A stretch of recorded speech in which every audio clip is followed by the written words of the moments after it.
The radio crackles to life, but no one is listening any longer. The kids are gone and not likely to ever set foot in this house again. Mama had been waiting for this night, had known deep in her bones it was coming.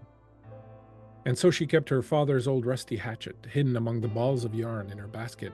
Papa came in with that strange light in his eyes and a wood chopping axe at hand, but Mama was not in her chair. She came up behind him and, well... Later, she told them all how she had no clue what came over her. Everything was a deep red veil, and she didn't know how or why. But the devil, in one of the corners of the room, he knew, and he cackled. Faint humming now as the voice on the radio fills a room painted in blood. Thanks for tuning in. As you know, on our show, we tell you the kind of story that is embedded deep into our folklore, stories that may or may not have happened, but that for certain have left a mark in our history and on the people who hear them. There are plenty of tales out there of the unexplained things, strangeness that moves about in the dark and in forgotten reaches of both history and the human psyche.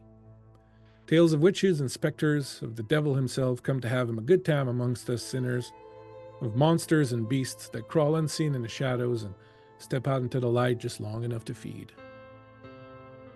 This is one such tale. This one takes place in Yukon, in logging camp number 9, where unspeakable events occurred on Thanksgiving exactly 1 year ago.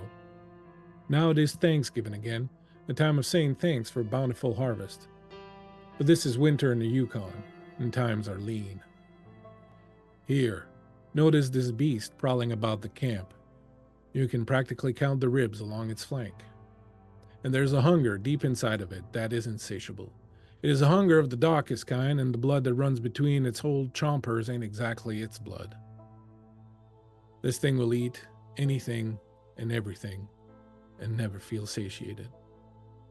And the scariest thing about this beast, this veritable frailty of human nature once sent from hell, is that it is not easy to recognize at a glance.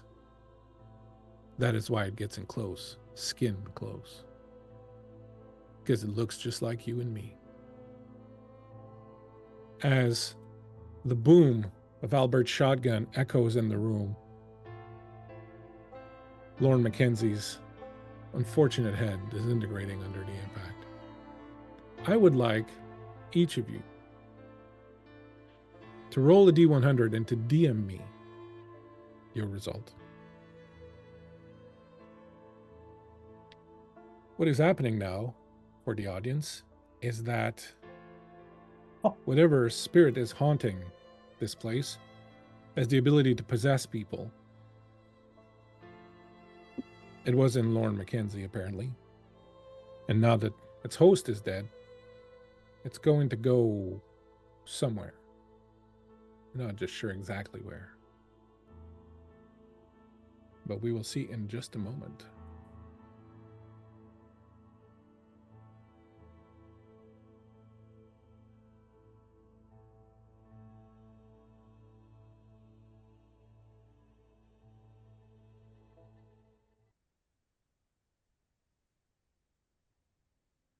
What in Jesus Christ was that? You know what it is, Albert. I've been telling you what it is. It's the hungry Dutchman. It's the Wendigo spirit. That don't look like no Dutch. German, probably, but not Dutch. It's a spirit. It jumps from body to body. When you kill it dead, it comes out and inhabits somebody else. In fact, something that you know, Mr. Danver, is that, and you've said this before, if someone is to kill someone possessed by the Wendigo, yeah, they become possessed. Yeah, and I've got my rifle, but I don't train it on Albert. But I say, Albert, the stories say that he who kills the Wendigo becomes the Wendigo. Oh, that's a bit of hooey. And he breaks the shotgun to let the shells fly out. And he's just staring at him, the two shells flying out. He's just staring at him, reloading the next two and cracking it closed. What? How you feeling, Albert? I feel fine. What are you talking about?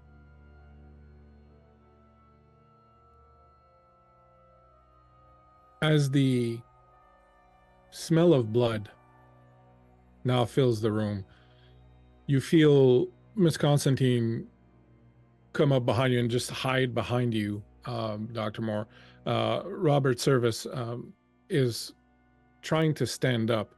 I will here momentarily DM the person who has fortunately been chosen. But I would like here to begin with a little GM intrusion.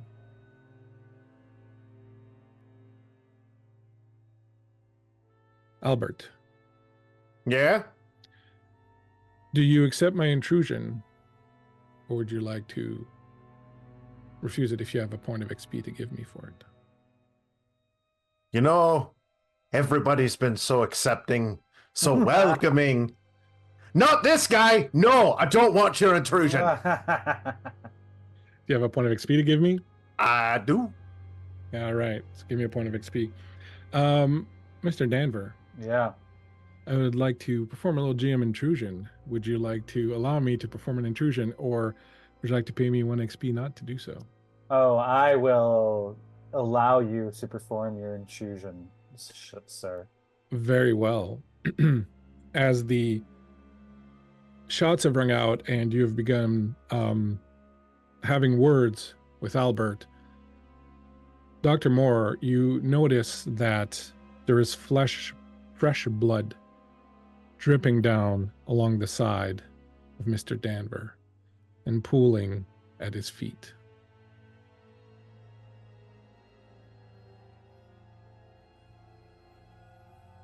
Mr. Danver?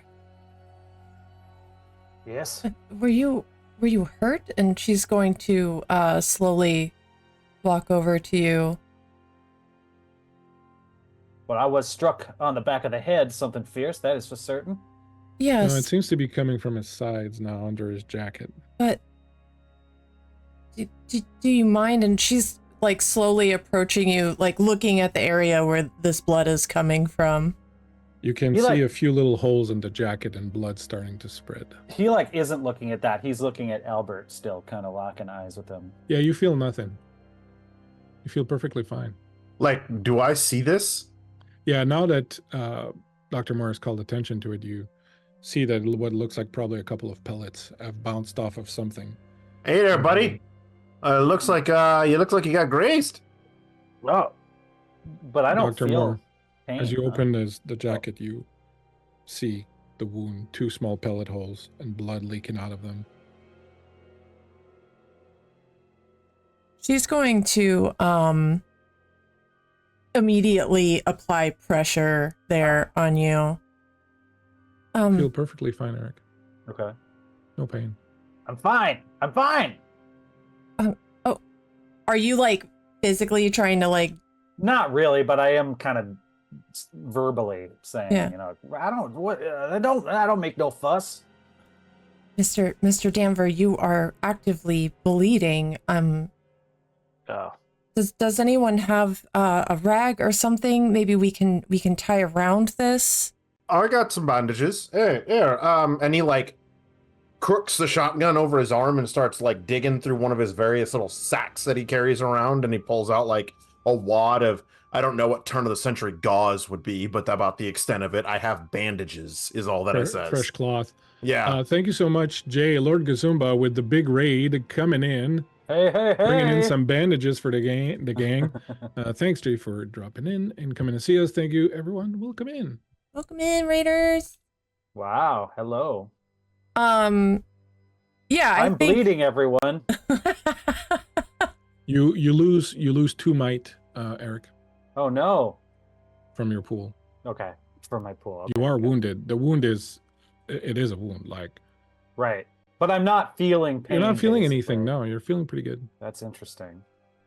I say, it'll take care of itself. I didn't use any bandages when that bear tore my ear off. You probably should have. Yeah, back in 91. I probably should have. Yeah, I got infected. Had crazy dreams for a year or 2. But then eventually it all worked out just fine. After a year? Well, no, the blood dried, of course, much earlier, but the dreams, they did persist. Oh, okay. I was a little concerned there. It might be anemic or something. Well, you know, speaking of concern- Smiling Dan once told me that he was able to see just a portion of my brain from the original attack, but I just put my cap over it and pretended it wasn't there. And sooner or later, that thing closed itself up, and the dreams went away. That's all fine and dandy. But speaking of concern, I'm a little bit concerned, Mr. Albert. And you see that Robert Service has his Webley pistol, and he's not pointing it at you, but he's holding it. Like I think we might all feel much more comfortable if you were to put down the shotgun. You have been very reckless with it all night, and you've now just shot a man to death. And he goes over and he tries to stand up, but he can't. He kind of falls back down. Over in a corner, by the way, Lauren is bleeding. So is Officer Childers. Is Childers dead? No one went to check, so I would like to check to see if he is dead or not. okay. You walk on over there. Give me an intellect check. Anything you have that could help with medical knowledge? You can add. Can I use my understanding? Sure. You're looking for 12. I got a 13 on the die, so. Childers is not quite dead. He's still breathing, but he's really in bad shape. Part of he had been wounded already by the knife, and now he's got that Dr. Moore had stabbed him with earlier. Though I don't know if y'all knew that. I don't remember now. So he has a knife wound in his abdomen that is bleeding, and then he's got like a chunk of his chest that has been eaten by Constable Mackenzie before Mackenzie was shot. Mackenzie is very dead. Would I understand how deep the wound on the chest is? Like, am I able to discern which one is more important? Probably the knife wound. Okay. Is the chest wound more like myofascial? Like it's just like it's the kind of thing that could get infected and get horrible, but as far as like actual life-threatening injury right now, it's fairly superficial. It's like a couple of good bites that were taken out of his breast. Gross. Beatrice is gonna look over her shoulder and to Albert. Do you have more of those bandages? This man's been suffering a wound to his stomach. Oh, I suppose. He's a bit of an asshole, though. This really isn't a moment to say, I suppose, Albert. This is more of a moment where you hand me bandages. Okay. Bossy lady. And he hands you what's left of his bandages. And she's going to look at Dr. Moore for guidance as she's doing this. She's not a medical doctor, so she's just kind of fumbling about with bandages for... Yeah, I'd say at this point, if Danvers let her, she has been like wrapping bandaging around you. It's bleeding, yeah. Yeah, and she's kind of tied that off, and now she's moving over to Beatrice. And as she's doing this, she's gonna glance over to Albert and under her breath say, don't you dare put that gun down. And go to help Beatrice start. Miss Constantine is kind of following you and shadowing you, but staying a little bit away from you. But she always kind of keeps you between her and everybody else, and she seems very afraid. I'm afraid, Albert, that I must insist. I think it probably would be best if you put that gun down. You've been a little, well, trigger happy, I would say. I ain't been no more trigger happy than you ought to been, but I've not shot anybody. I know, it shows. But let's not get into that. And he turns, still holding onto the shotgun, and he looks to Arlen. Arlen, little hair of the dog, and he hands you like his hooch bottle. Yes, my good man. He grabs it. This is the stuff, and he drinks it immediately. Yeah, see, us actual forest folk, we gotta stick together. Yes. I suppose that's true. Not everyone's cut out for this sort of life. And he looks at Robert Service. But at least I'm not the one who just shot the man that might possibly have been possessed by some sort of flesh-eating demon. Wasn't it you who were saying not but half an hour ago, Mr. Danver, that whosoever were to kill a man possessed by the spirit of the Wendigo, that person would become possessed themselves? Well, that is one of the tales that are told in the Yukon territory. Yes, it is true. So far, Albert seems to be himself, but we should keep an eye on that. You know, there's really only one way to protect us from the spirit. Well, ultimately, if we want to defeat it, we're going to need silver weapons. But if we only had a magic, like a jar, it's like a jar with urine and nails all mixed up together and sealed with beeswax. If we had something like that, maybe we could keep the spirit at bay. Where are we But I going to do keep not see beeswax? a urine jar, I am afraid. Beatrice is going to look up at Arlen. A jar of urine. With Well, nails. that is what I was told by Tin Pan Dick. Would Perhaps keep have the spirit away, and I am not in any shape, way, or form agreeing with you that this is some malicious forest spirit. I want that extremely clear. But just to confirm, would this jar also have antlers with it? Well, yes, the Wendigo commonly is portrayed as a gaunt creature with big antlers, and so if you maybe the antlers could be used as a symbol of the Wendigo that would keep it at bay. You see, magic is all about the sympathies and the associations, and that's how all these things work, allegedly, if they work at all. I know I'd have faith right now if we had a jar of urine. Anybody got a jar? No, I but I want- got the urine. Yeah. I want this very clear with all of us. Within Alright. psychology, if you give power to thought, then it will manifest, right? If we give power to these mythos, then we let it consume our minds. However, and Beatrice is going to reach into her coat pocket and she will procure the jar.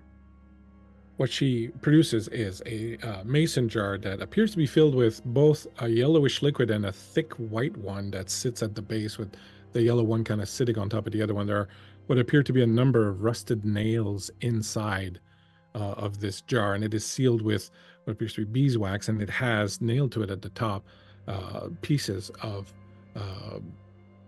quite possibly deer horn. Is this the jar you speak of, Mr. Denver? Well, it certainly looks like it could be a magical jar. You know, you spoke about if you give power to belief that it would consume you. I've read some books of the old mystics, and that's what they call intention. It is a necessary part of a magical ritual. So you're not giving yourself up to be consumed. You are, in fact, changing the world by your power of thought. Isn't that beautiful? What's Dr. Moore doing during all this? She's trying to stabilize Mr. Childers. Go ahead and give me a intellect roll. Anything that you have that can help with your medical knowledge. You could be using your herbalism, for example, or your understanding, one of the two. Yeah, we'll do herbalism. All right. So he's in pretty bad shape. Mhm. So I'm going to say that this is an intimidating task. So your target is 18. With your knowledge, it drops to 15. Do you want to drop it further by spending points from your intellect pool? Yeah, I'll spend some points. You have an edge of 1 in your intellect. So for every 2 points you spend, and you can only do it once at your level, you can spend 2 points and drop it down 1 more level to 12. Let's do that. I rolled a 14. So you manage to stop the worst of the bleeding from the knife wound. And while you're certain he will survive at least into the next day, maybe a day later, at some point he's going to need some serious medical attention.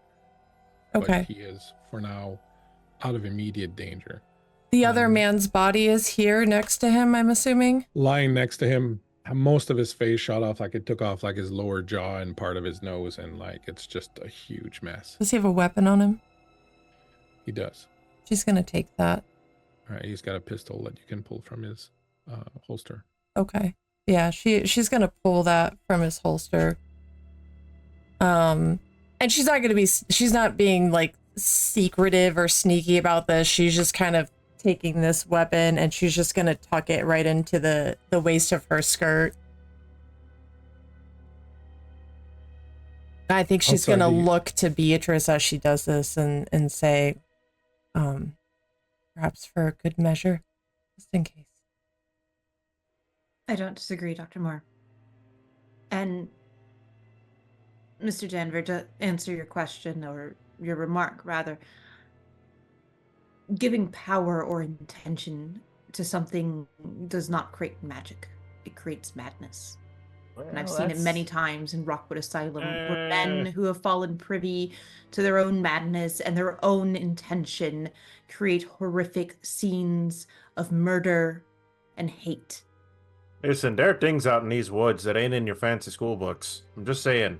That's right, Albert. Now, Dr. Atkinson, madness Miss and magic. Atkinson. Oh, I'm so sorry, Miss Atkinson. Magic and madness are but two sides of the same coin. And for what it's worth, Albert, I have seen my fair share of horror. It just happened to have white walls and a physician on the other side of the door. Mind you that. I'm not fucking stupid. Yeah, I seen a deer walk on its back two legs for half a mile. Good for you, Albert. Crazy stuff. I must say, Albert, I really must insist, and Robert Sears tries to get up. I really must insist that you put down this gun. As he does, he doubles over and he just starts to vomit, and like whatever he'd eaten before just all comes on. He falls on his knees on the ground and he's throwing up. And not only is he throwing up whatever was inside of his stomach, after a while, there's a little bit of blood that starts coming out also.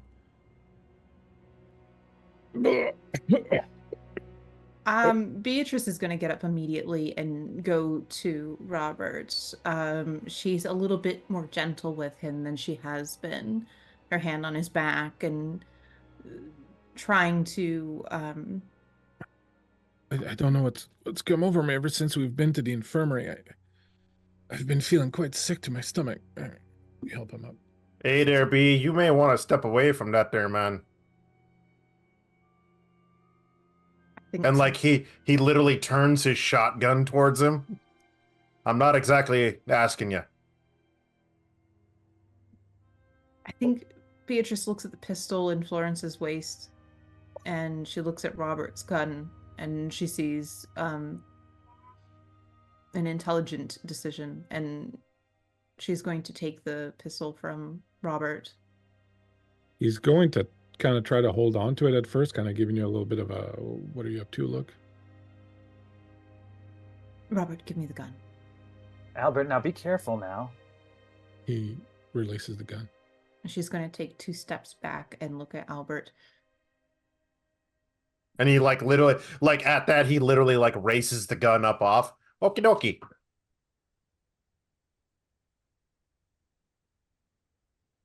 Though, tuberculosis is on the rise out here. I'd stay away from him if he's coughing up that much blood. I don't think it's tuberculosis, Albert. I thought you was a head doctor, not a body doctor. And I also told you that I'm not fucking stupid. Well, I never would say that you are. There's no need for coarse language here, especially from the mouth of a lady. Let's just tamper it down a little bit here. Perhaps you'll see less coarse language from me if you stop belittling my intelligence. I'm just saying, you're getting awfully rowdy for no reason. I just accidentally called you a doctor. That's not belittling your intelligence. I was giving you full credit. Not you, Mr. Denver. I'm so sorry. I'll just step away. You're fine, Yeah, I suppose. Okay. No, I'm just saying there are things out here that go bump in the night that you can't find in your school books, that's all. And I'm certainly telling you that I'm not some wilting flower. I don't think that you are, but I do think that you could catch whatever it is that he's yakking up and therefore contaminate the rest of us. That I'm not willing to do, because sickness will clear out of camp faster than any murderer you can ever find out in the woods. And I might respect that if you said it in such a way, but I'm not a fool. It's not tuberculosis. Oh no, what is it? Why is he coughing up the blood? Something is wrong in that infirmary.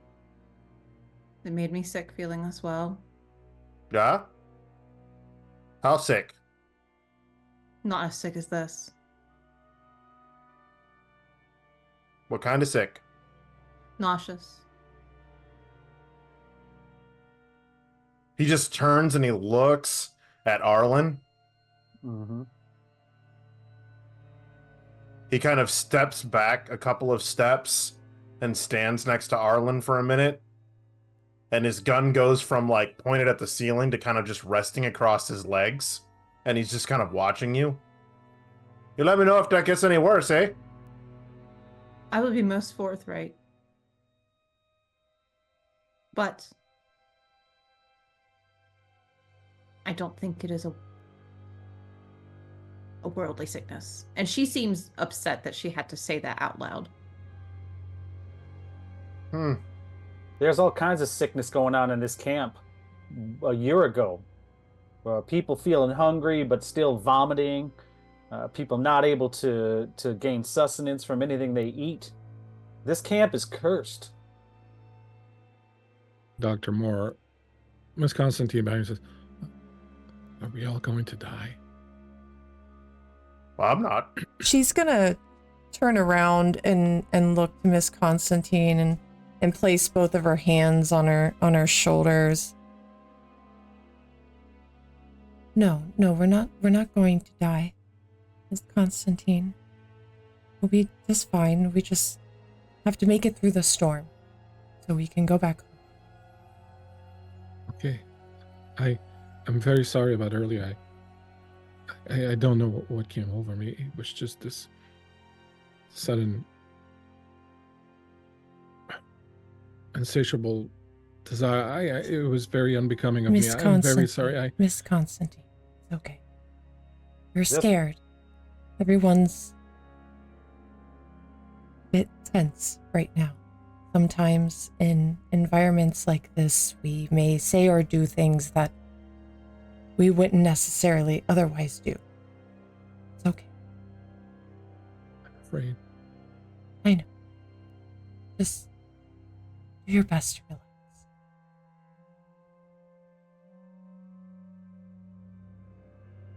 She nods. Says, I think I'll sit down. I would like to do a GM intrusion here. Creep, would you be interested in letting me have a little GM intrusion, or would you like to pay me an XP point not to? You know what? Why not? Let's do it. They're kind of fun. Can I ask a question about that? Because I let you intrude, don't I get an XP and I get to give? Yeah, you get an XP and you get to give one to someone. Sorry. All right, I'm going to give one to Bones. Okay. And then I will gladly take You'll it. get an XP. She says thank you, and she kind of backs up and plops down, and as she does, you see Creep, the lit lantern that's on the side of the table, kind of go like this and fall down and break and splash oil and fire that starts to spread through the building. Protect the piss jar! Beatrice still has the piss jar, don't worry. Hold it tight, Beatrice! I think her natural instinct is what does everyone want to do? Let's go around. Let's start with Creep. And she's gonna reach out and grab Miss Constantine and pull her up and start moving backwards away from the fire with her.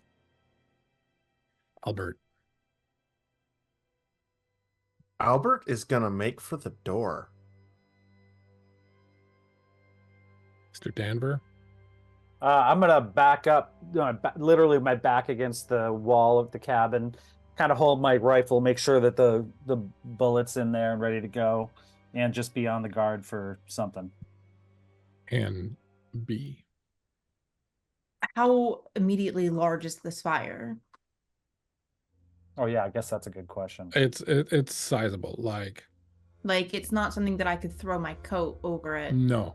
The lamp shattered and oil spread out, and like this place is basically old timber, wood, Oh, okay. furs. Like this place is like just. So this place is in danger of being fully Oh, yeah. engulfed. Is Robert Service still up? Yeah, you helped him, and he's sitting up, and like when this happens, he kind of jumps up, and he's having difficulty, but he's standing up, and he's kind of like trying to grab you to pull you to head towards the door.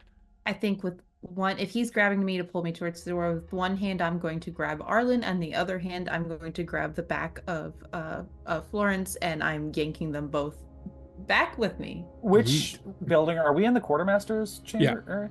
Yeah. Oh man, I'm not going to let myself get grabbed. I need to get my typewriter. There's no way I can leave without that. All right, so you go to grab Arlen, and Arlen just kind of ditches forward just before you grab him.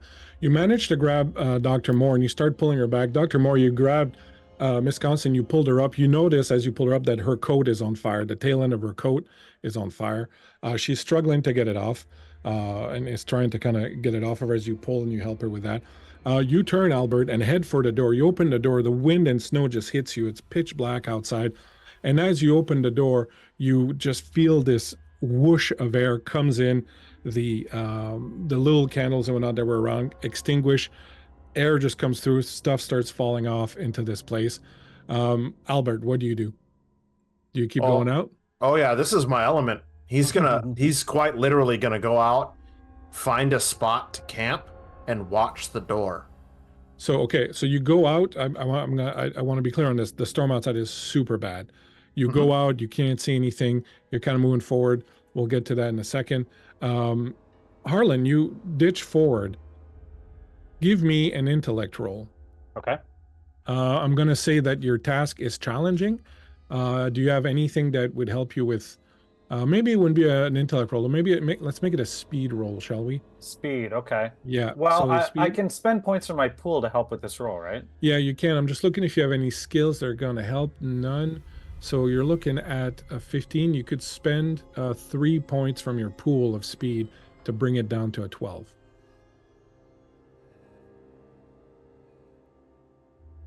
Yeah. Okay. I'm sorry. Can you repeat that?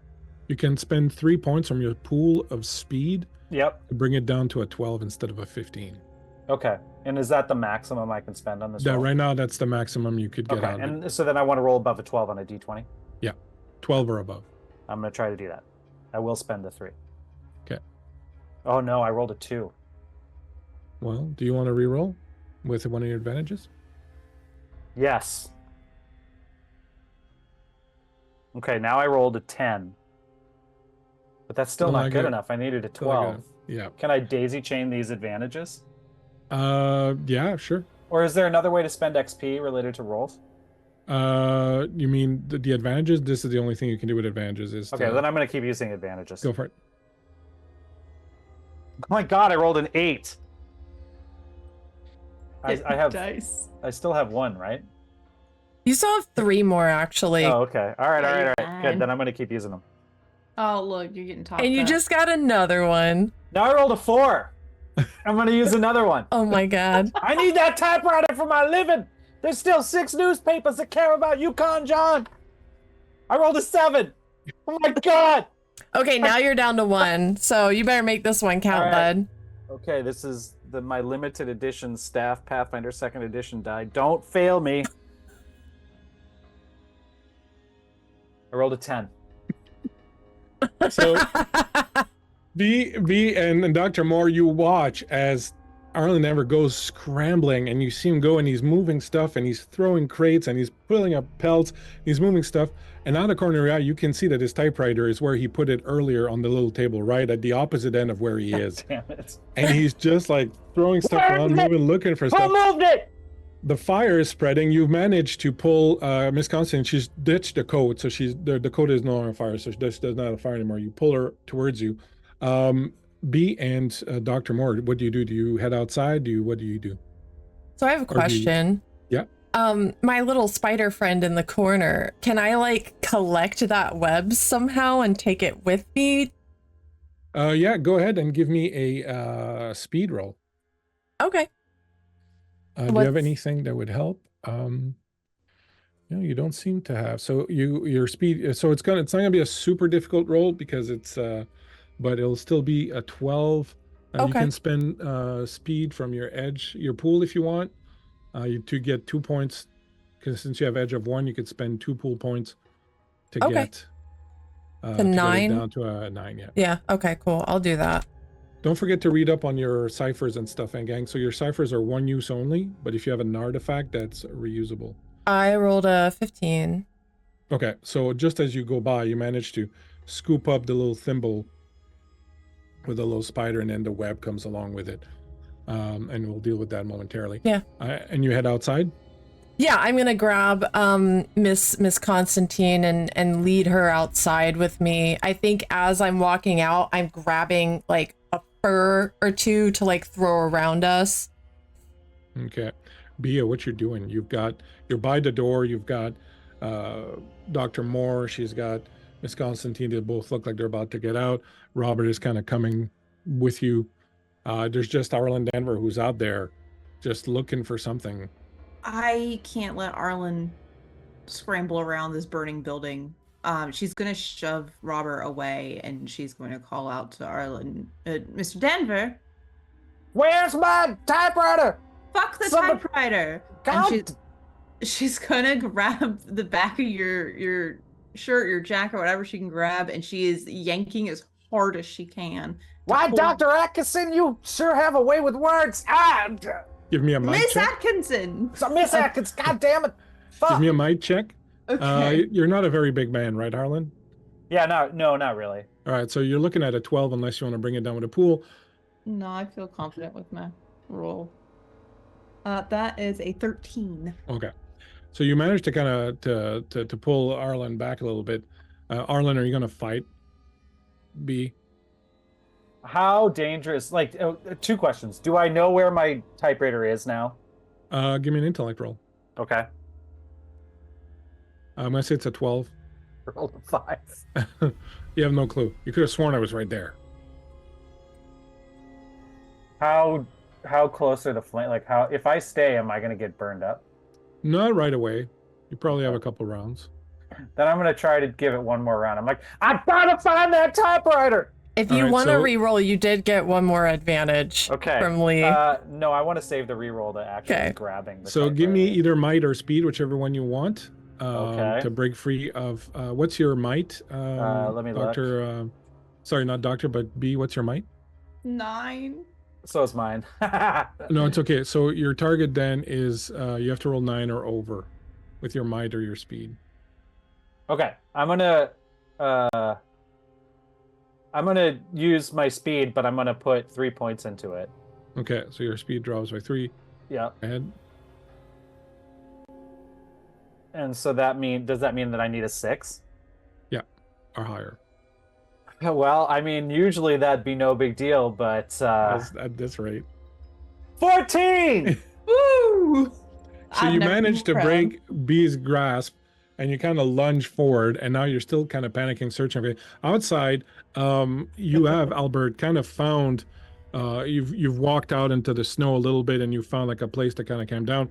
You're looking at the door. You see Dr. Moore come out with Miss Constantine. Soon after, Mr. Service is going to come out.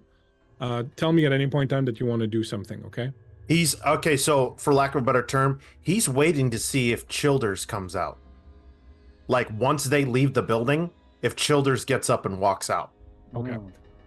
Interesting. B, he breaks your grasp and he's on the ground and he's kind of still looking for his thing. What would you like to do? Everyone else has gotten out of the. I gotta find my typewriter. I think Albert makes a good point. Where is Childers? Is he Owl bear. Albert? Albert. He's right where you left him. He's kind of trying to. Is really slowly moving, kind of trying to crawl away from the flames. All right, can I do this then? Arlen, there's an injured man here. You can help me or find your typewriter. And she is going to start helping Childers up and out. Do you want to use one of your skills? Don't you have Mine? a skill that allows you to convince people? Friendly advice. Would you like to use that? Is that friendly advice? It is. Okay. Yeah, Yes. you could use Hear Me Now also. No, I think I'm gonna use friendly advice because it's a little bit gentler and less intellect points used. Um, So I'm going to say that friendly advice doesn't work because friendly advice basically is like a help action. You give someone a trained action for one I round. see. Okay. Whereas hear me now will make people listen to you and pay attention to what you're saying. All right, then. Yeah, that's fine. I'll do that then. So that's 2 intellect points. That's fine. You gain a free level of effort that can be applied to one persuasion task. So after you've paid the price, go ahead and give me an intellect roll. What is your intellect, Arlen, right now, your pool? My intellect pool is a 12. 12, so you're down to a 9 with Okay. your hear me now. I rolled a 17 anyway. All right. So basically, this is, you're still free to make whatever action you want, Harlan, but the way she speaks, there is authority, there is poise, there is charisma, there is knowledge in her voice, and it breaks through, and you're like, damn it, yes. Like, you got to help the man. You got to help the man. The typewriter can get another one. So I will let you deal with that however you want. This is not a command. You're able to react however you want, but it does make sense what she's saying, and she's saying it in such a way that you kind of want to listen to her. I think it's also worth noting that Beatrice would probably say something along the lines to Arlen of, I will have my father buy you 500 typewriters if you just help me get this man out of this burning building. All right. Would you say that she said that with intention? Yeah, she would say it with intention. Okay. And I said, on that I will accept. And I go to help her. All right. I shall only need one. So the two of you grab shoulders and start dragging them out. Outside, I'm going to need you, Dr. Moore, to give me an intellect roll. Do you have anything that would help you with orientation? Understanding, putting it at ease? No. So you're going to give me an intellect roll, and it's going to be a target of 15. Okay. But you can spend intellect if you want from your pool to lower. I'll go ahead and spend the 2 intellect to get it down to 12. Okay. I rolled an 11. I'm going to use an advantage. Go for it. And I rolled a 10, so I fail. Okie dokie. Okie dokie. You're moving forward. You're still holding Miss Constantine's hand, but a few steps in and you realize you're lost. You're completely disoriented. It's dark and snow everywhere. It's just completely, like I said, disorienting. All you hear is the wind whistling and howling at you. You can't see anything, barely any of the lights that are around the area. You see further ahead at some point as you're kind of trying to see, you see a light come on, and it looks like it's behind a window or something. So right now, as your character is there in this howling wind, in this snow that's kind of beating down around you, holding Miss Constantine's hand, the one direction you know for sure there's something is that light. You don't have to go towards that light, but I need you to tell me if you go towards that or if you're going to continue moving or if you're going to stay where you are. I feel like because it's a blizzard and she knows how dangerous it is to be outside right now and how, it's just her and Miss Constantine, she's going to go towards that light and seek the shelter of that light. Okay, so you start walking through the snow. It's beating up at you. Go ahead and give me a might roll. And you took extra furs earlier, so I'm going to give you 1 ease on that. So Okay. It was a 15 and it'll become a 12. Okay. You can spend might pool if you want. I feel confident in this roll. I'm going to do it. Go for it. Oh, that was a 7. I'm going to use an advantage. Go for it. That's a 12 on the dot. All right. You manage to kind of, you fall down a few times, but you pick yourself up, you wrap yourself in a coat, you grab Miss Constantine, you wrap her in it, and you get your head down and you start moving towards that light. Back at the house, the two of you come stumbling out the door. Albert, you see both Bia and Danver come out. Between them, Childers, Robert says you lost him. He stepped away in the snow and you have no clue where he's at. But the three of them now step out. They're on the porch. They're backlit by the fire that's spreading inside the building. What do you do? Do I see where Moore went? You lost her. She came out and she went towards the south, and you completely. But I lost know that. But I know that she went south. Yep. I would like to make a tracking roll and follow Moore. So you can go ahead and do that. I'm going to say that it has now become a intimidating task. So your base is 18. Do you have anything that would help you? I have a lot. Let's see. I have Wilderness Explorer. I have Lucky Landmark, and I also have Walk the Woods, which all help me with, in some way, shape, or form, tracking or identifying tracks. Okay, so first off, I'm going to say that you have navigation, so that'll lower it. So it'll be down to 15. Now, if you want to use one of your powers, which you can, Wilderness Explorer, take any action, including find natural origin or penalties. What's the other one? Danger Sense, Lucky Landmark, Swain Sea, Luck Path, Trail Mark. I would say Wilderness Explorer would probably be the best one. Actually, I'm going to say Lucky Landmark. Okay. Because, oh no, so that's all right. So that's that's an intrusion. I'm going to say Lucky Landmark, and it will be the same light that she has seen. Okay. But it's going to cost you 1 XP. Otherwise, you can make a roll and use Wilderness Explorer. I will use the one. I will burn the 1 XP. All right, burn the 1 XP. You look around, you can't see her. They're coming out of the building. You look and you see this light burning, and in your head you think she's going to head for the light. And so you head in the same direction that she's heading into. The three of you stumble out. You don't see anybody else. You see a bit of blood on the ground. Which direction would you like to go? I would like you to look at the map, which is on our spreadsheet. The tab before last is the map. So you're coming out of Quartermasters. I want you to tell me which building you want to go towards. Either the infirmary, the sawmill, the worker's cottage, the owner's cottage, or the kitchen. So there's 5 of them. Tell me which one you think you want to go towards, and we'll see if you actually make it there or if something happens. I think Beatrice would defer to Arlen, but I think it would make the most sense for them to find closest shelter. Yeah, I say the infirmary's closest. It is this way. No, not there. Not there, Arlen. That is where I became horribly ill. Perhaps the sawmill instead? Yeah, very well. To the right. To the right. It's not sawmills, to the right. All right. So stay close now. Go ahead, Arlen, and give me a intellect roll.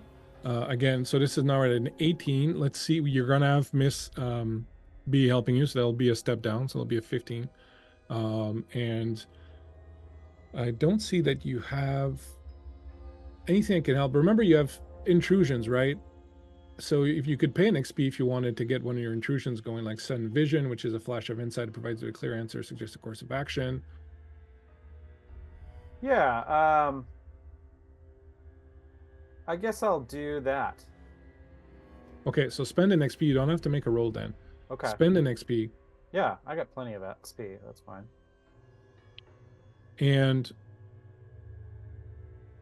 your flash of inspiration makes you think of asking Bia where she found the jar. Oh, yeah. Because wherever that jar was, it was someone who knew what they were doing. Yeah, where'd you find this jar now? Whoever built this knew how to find a Wendigo. Was it in the infirmary that I found it? No, you found it in the workers' lodges. In the workers' cottages. Then let's go there. Come on. Very well. You start heading out in what you think is the direction of the workers' cottage.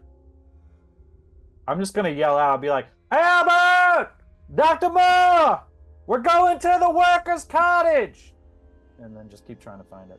You I know all it's loud, hear, wind and stuff, but just as you finish screaming, you all hear, emanating from somewhere around you, it's not very clear, this loud, rumbling bellow. Kind of like a moose from hell. And this loud, just mournful kind of bellow just spreads throughout the entire camp, and all of you hear it. And it's not very clear where it's coming from. The cabin is now completely caught on fire behind you, but even that, the flames of that, the lights of that don't reach very far. You are engulfed in the night as you hear this sound reverberating around you. Dr. Moore, you step onto the porch of what you can now see are the workers' lodges. Through the window, you can see an oil lamp that's burning inside one of the cottages. She's going to usher Miss Constantine inside. She goes in, and as soon as she does, she goes, and you see and you remember lying on the floor, there's the dead body of that you found earlier. What are you doing? She's gonna kind of like quickly like turn Miss Constantine. Don't look at it. I'll take care of that. And she's gonna look for maybe a blanket on one of the beds to put over the body to kind of cover that up. No problem. You find that. As you are doing that, go ahead and give me an intellect roll. You can use your...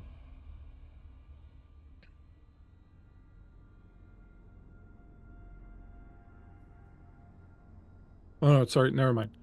Ignore that. It's something you found already. You found it already earlier. No. Okay. You pulled up the blanket. You put it on the man. The light is starting to flicker, like it's almost gonna go out. Is there a fireplace in here? Is there any way she could start a fire in this room? You start looking around. There is a fireplace. You could break some of the furniture that's there, and you could probably start building that. So you start cracking that. At some point, you hear that bellowing sound that I just described. All right, and I would like to use a GM intrusion. Would you allow me to use a GM intrusion, Creep, or would you pay me an XP not to use it? I'm gonna pay you an XP this time. Also, from my other intrusion, I'm gonna give who haven't I given an XP yet? I think Albert, I'll give you the XP from my last one. You start building a fire. So at this point, I would like everyone to give me a might roll. It is going to be a 15. I'm going to look at your sheets right now and tell you if you have anything that will help you. Albert, you will be looking for a 12. Creep, you'll be looking for a 12. Bones will be a 15, and Eric will be a 15. You can spend might pool to lower it down to a 12 if you want. Yeah, I'd like to do that. Okay, and those who have 12, you can spend a might pool to 3 points or whatever, 2 if you have edge to lower it down to a 9. I'm gonna try and go for the 15. I got an 11, so I'm gonna use an advantage and roll that again. I'm also gonna go ahead and use an advantage. I rolled I a got 5. a 20. Do I get anything special for rolling a natural 20? Yeah, that's a critical, so we'll deal with that in a second. Creep failed. What about the other guys? I got a naughty 20. A naughty 20. And you got a 12, and you were rolling for, Eric? A 12. You were rolling for a 12. Okay, so Yeah. you're good. So Creep, the cold is really seeping in now, and as you're handling these frozen bits of furniture and kind of trying to break them, your fingers are starting to get really cold, and it's really kind of seeping in, and you're really wet. There's a lot of snow that went into your pelt and inside your clothes, and you're very wet, and you're starting to shiver, and you're starting to shake. You're going to lose 3 might as coal is starting to really kind of seep into you. Does that come from my pool? The pool. Okay. Yeah. And as for you, Bones, what we're going to do is you're going to bank it because there's nothing for me to give you right now, but we'll come up with something to give you for it. A reward. You hear, Dr. Moore, something moving outside. Albert, you are approaching the one of the workers' camps, and you see that there's a lamplight in there, and it's kind of flickering like it's about to die. You hear cracking noises coming from inside. I double time it and move up to a window to see if I can see anything inside. Creep, you hear outside movement. You hear footsteps. I think she pulls the gun from her waistline and holds it straight out. She drops what she's doing and yells for Miss Constantine to get down. So you hear Dr. Moore's voice say that, Albert. Mar, you still you? Oh God, Albert. And she's gonna go to the door and just like throw it open. When you throw open the door, there's this figure standing in front of you. It is completely shrouded in darkness. The only thing you can make out from it is that it is slightly bent forward and has what appears to be a set of antlers on its head and baleful red eyes that are staring at you. I think that gun's still in her hand and she's going to shoot. Albert, you hear a gunshot. You are at the second down the line of the buildings, and you hear a gunshot coming from the one that's just one further down. Oh, I immediately hightail it over there. Back in the snowstorm, the three of you are moving forward. Go ahead and give me might checks and to see if you suffer. And this, Bones, is where basically I will allow you to not make the check because of your success or critical success from earlier. Go ahead, Eric, and make me a might check. You're going to be looking for 15 to try and get through this storm. Can you spend pool after you know the result of your roll? Or No, do you have to, you have to spend first. Yeah. All right, and I need a 15, huh? Yeah. Well, how many, Creep, are you keeping track of advantages? Yes, sir, I am. How many do I have? You have 2 currently. All right, then I'm going to try to just roll it. I'm going to use an advantage because I rolled a 3. Don't you fail me now, Arlen. Don't you fail me now. Can I just give him mine? Like, he needs them, apparently. Oh, so thank you very much. As Bia, at some point, as you're walking through the snow carrying Chelders, all of a sudden Chelders feels like twice as heavy, maybe a little bit more. Like he kind of sort of drags you down a little bit. And when you look up, you realize that Denver is not there. Arlen? You hear B's voice distantly, Arlen, as you stumbled and fell down. Now you get up and you are completely lost. It's dark. You don't have any idea which direction you were going. You hear her voice, but it's kind of echoing all around you. I say, B! That dumb sumbitch Childers let go of my hand! Do I hear a direction in which he is calling from? Give me an intellect roll. I would love to do that for you. So you're going to be looking for it's getting difficult. You're going to be looking for an 18. You can lower it with, pool. Would my understanding help at all? Or my identified danger, quality, importance? Hold on a second.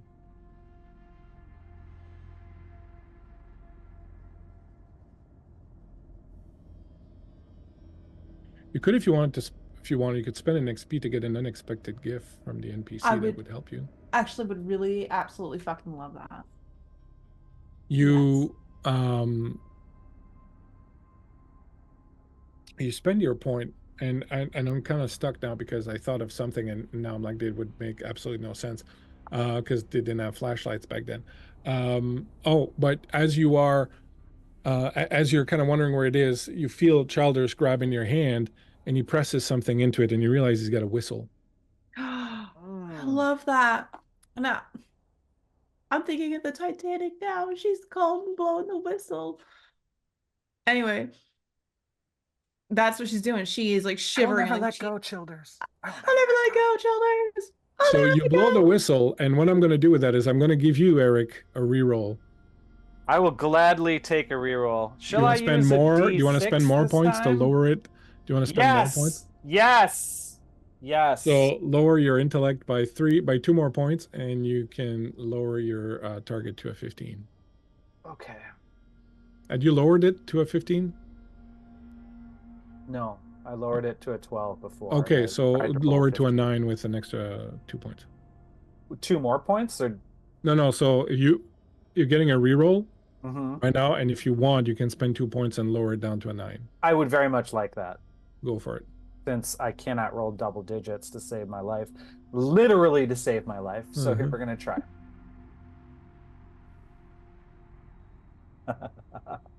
I rolled an 11.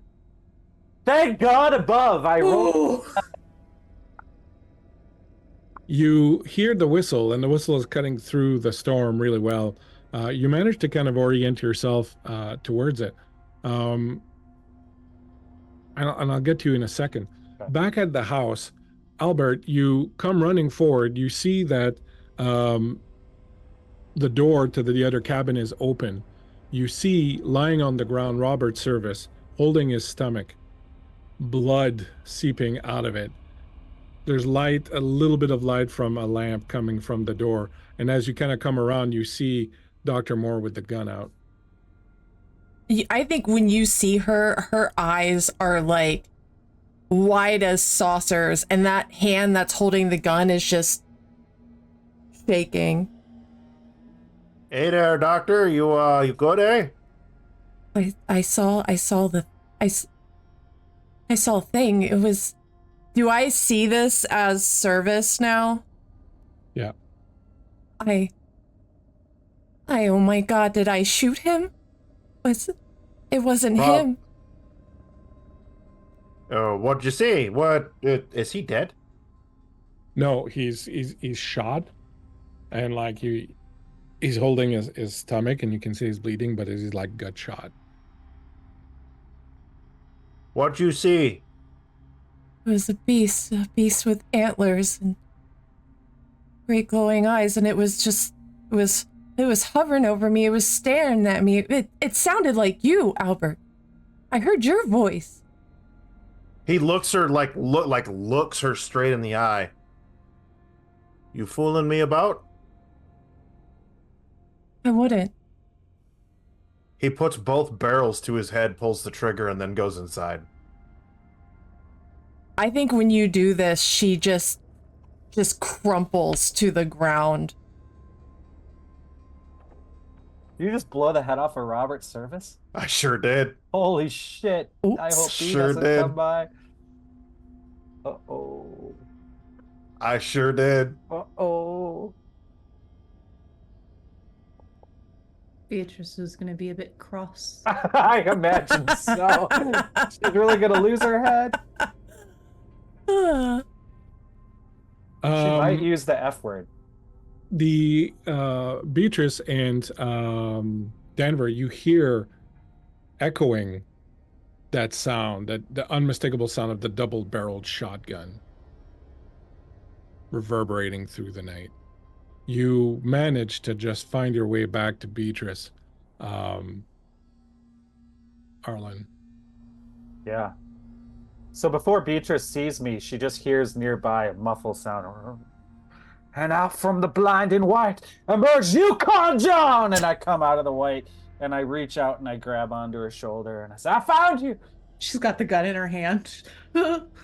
Bless that whistle! Oh my God, I was lost in the snow. Who shot that gun? I don't know. Help me with Mr. Childers here. Oh yeah, of course. Come along, Childers. We'll get you to safety. We need to get to the other. Something wrong We has are in happened. we are in the clutches of the Wendigo. We gotta get ourselves to safety in the protection of that piss jar. I have the piss jar. I know, thank God. That's why I stuck with you more than anything. It's that piss is the only thing that's keeping us safe. Well, and the nails, and the antlers, and the jar itself, and the intention of the one who created it. That's why we're going where we're going. Let's get there. Maybe that person knew more about how to fight this thing. I don't You want to die out here. moving I won't around die. in the snow, heading towards that light that you see burning across sort of the field. Back inside the house, Albert, you move into the house. Dr. Moore, close the door behind Albert. You just saw him blow the head off of a very fine Canadian poet. I must say, Canada is not letting Kurt into the fucking country anytime soon.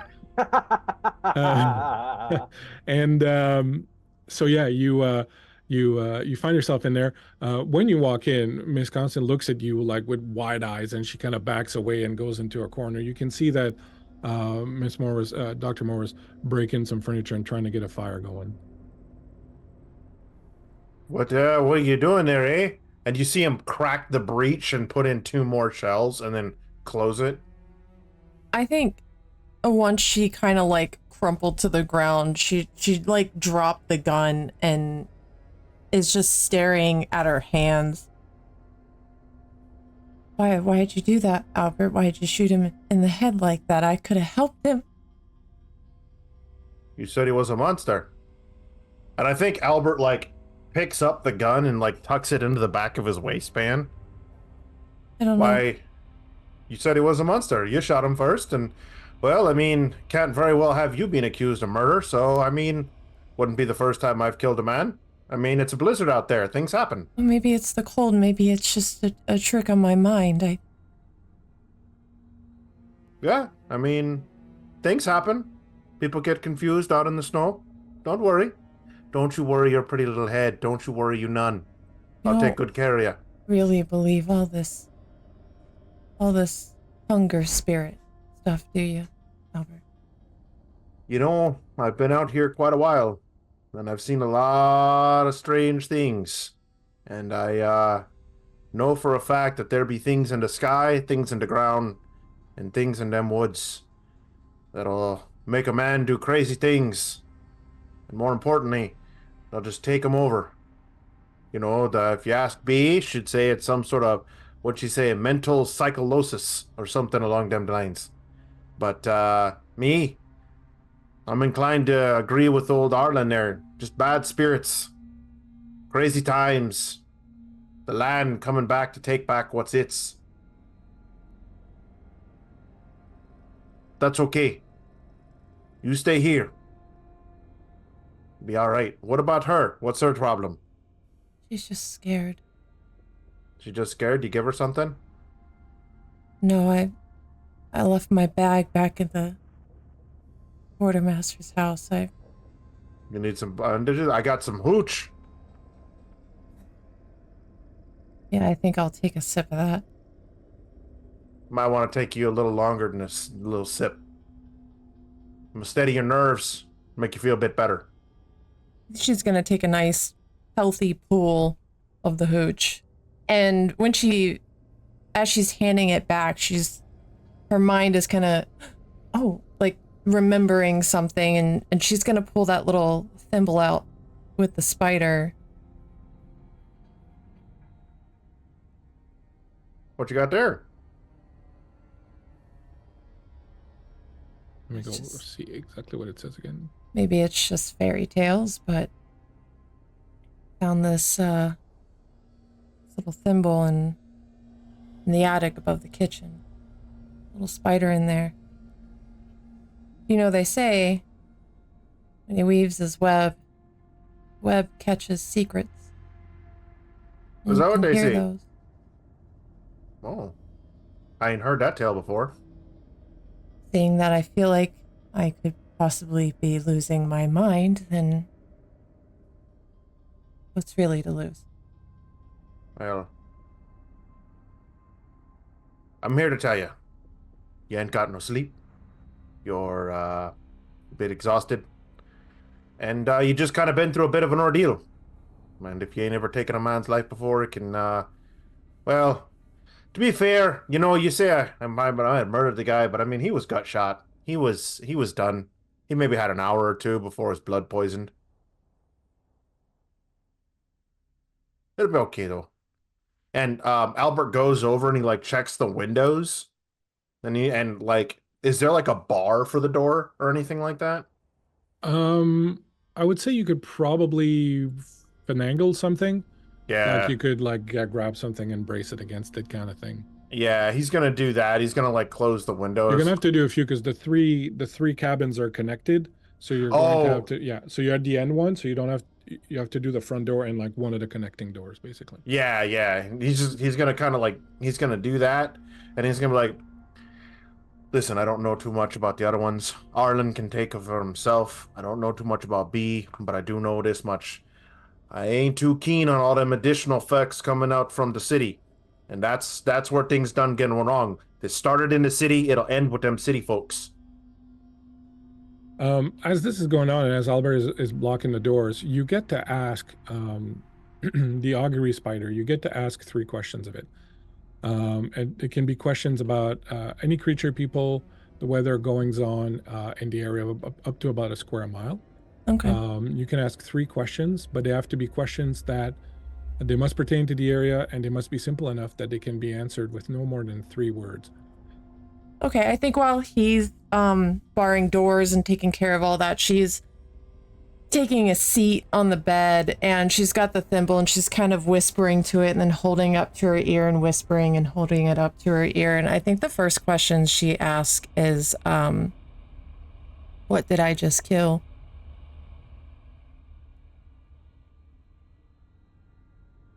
And the answer comes back, a good man. I think her next question is, where is Miss Beatrice?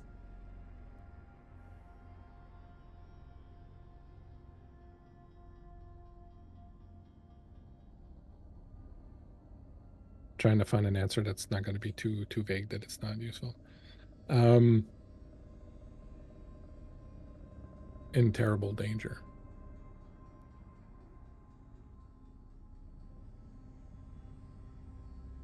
And I think the last question she asks it is, what's out here?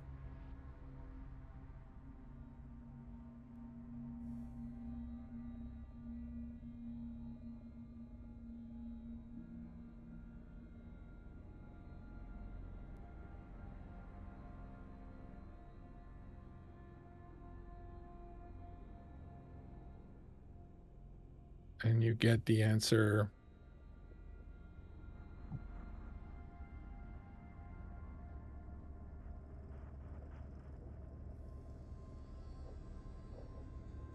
Hunger, death, humans.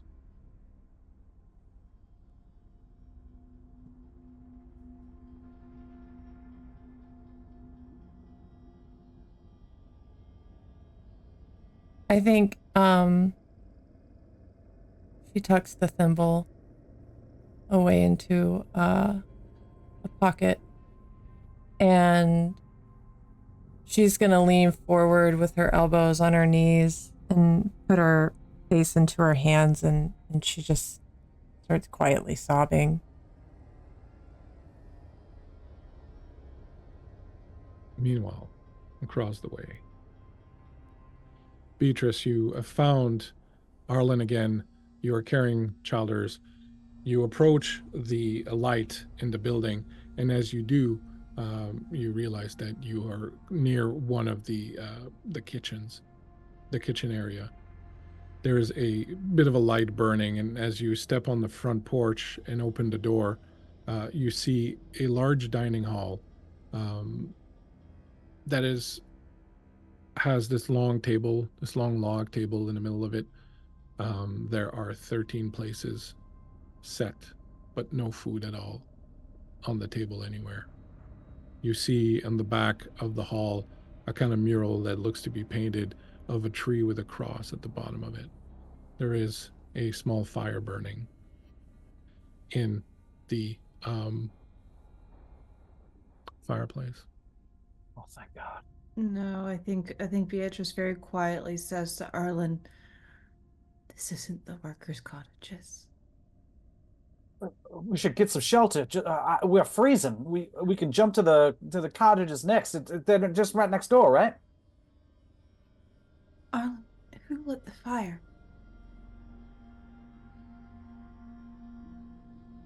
Maybe Albert was in here. He ran off right after the oil fire in the other room. Let's get Childers down at the very least. He's gonna die. I think Beatrice is very, very frightened right now, and I think she is hesitating going inside of that hall. But I think she looks at Arlen and she will ask him, "Am I safe with you? Are you a safe man?" Of course. If we're gonna survive, we're gonna do it together. Ain't no one beat a Wendigo fighting alone. All right. And she'll go in. All right. Let's do it. Let's lock up real tight now. You don't happen to have any silver on you, any silver weapons? That's what it takes to beat a Wendigo. Maybe some of the cutlery. Arlen's gonna check like really quickly at the place settings. No, it's not. So it wouldn't be silver. Damn it! Damn it! I have film in that camera of mine, don't I? A byproduct of film is silver nitrate. Yeah. That might work. Maybe we could put it on a knife, like maybe that account. I don't know. Everything I know about a Wendigo I learned from a guy named Tin Pan Dick and Smiling Dan. These men were half drunk. I think you see him say the silver thing. She's got this camera, this beautiful camera, and she's kind of torn with what she's going to do with it, and she really doesn't want to hurt the camera. I think it was probably one of the only gifts she's probably received from her father, and she is going to, with one grunt, sort of rip it open. Arlen winces, memories of his lost typewriter flowing in his head, and he says, "Oh, I'm sorry. Maybe your daddy can buy you a new camera as well as a typewriter. Maybe even 500." He gives a little awkward grin, like he's trying to be reassuring. Perhaps. And I think she is going to rummage and pull any film out of it, and she's gonna hold it and say, "I don't know what I can do with this, but I know that it's better than nothing." All right. Here, leave Childers here. See if he can. I'm gonna make sure he doesn't die. I got a little bit of frontier medicine in me. Can you try and find a knife that we can put that silver in, maybe in the kitchen? I think she puts on a brave face, and she's very slowly walking to the kitchen. And she has the pistol in one hand and this like crumple of film in the other hand. You get into the kitchen. What do you do? I'm gonna start looking through the drawers for a knife.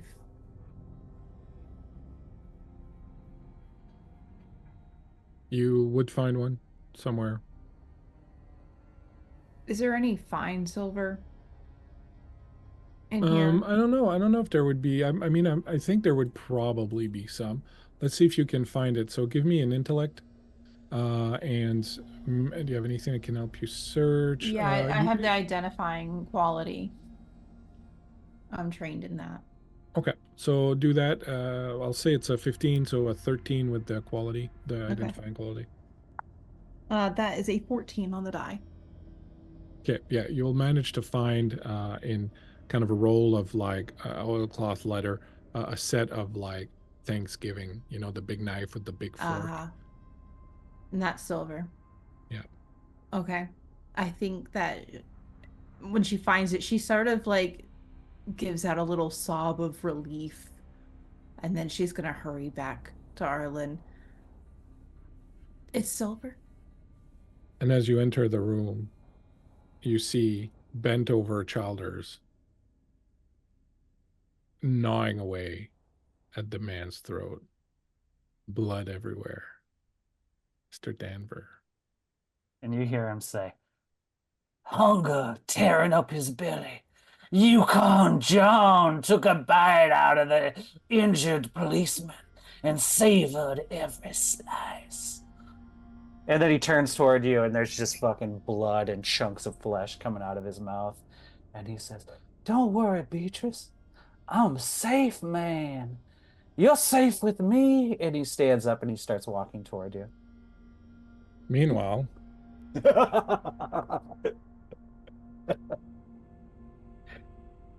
back in the other camp, we will take a break here very shortly. Albert has finished locking up the doors, barring them. Miss Constantine has come next to you and you have kind of, started sobbing. She's come next to you and she's holding your hands and she's like, it'll be okay. It'll be okay, Dr. Moore. It's going to be fine. It's going to be fine. We're going to be all right. We're going to be all right. We need to be strong. We need to be strong. Albert will protect us. Albert is strong. He'll protect us. Thank you, Miss Constantine. She kind of wipes the tears from her eyes and tries to take control of herself again. Albert, I'm afraid that Beatrice is in grave danger.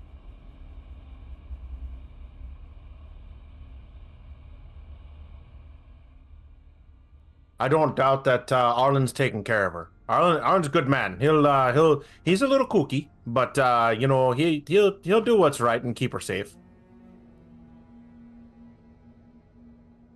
I don't know, there's just something in my guts. That Spider said that she's in trouble, and if something were to happen to her, I don't think I could live with that, especially after shooting Mr. Service. Well, I mean, I warned him not to come out here, to be perfectly honest. If we're really playing all the cards on the table, I warned him not to come out here because this was no place for his adventuring type. And I mean, got him what he got, That's just how it turns out. But Miss Constantine here, she's the one you should really worry about. Why would you say that? Well, And he why pulls would you up- say that? He pulls out the pistol and shoots her.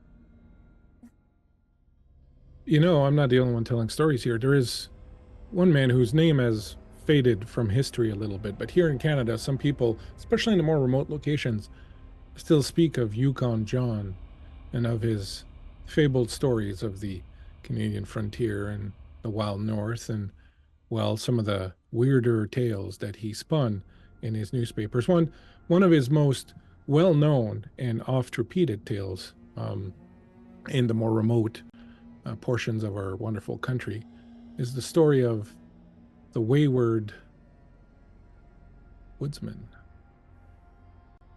Now, this here is an excerpt from Taller Tales, July 18th, 1896. Damsels in danger! Among the strangest and oft recounted tales told to Yukon John is that of the wayward woodsman. A story that's made the rounds for years round the Klondike parts. This woodsman would appear on the doorstep of single or widowed women. He would often be lost, hungry, or wounded, and they would invite him in. And in the evening, he would seduce them. By morning, he was gone.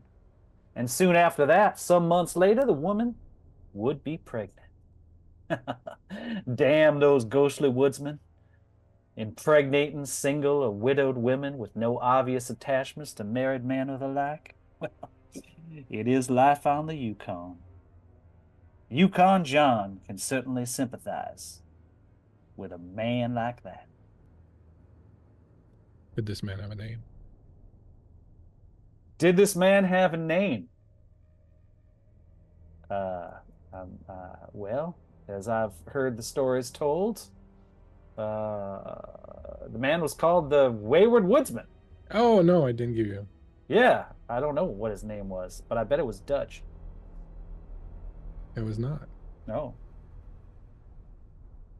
His name was Henry.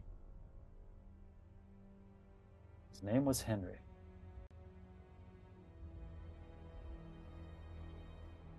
There you have it.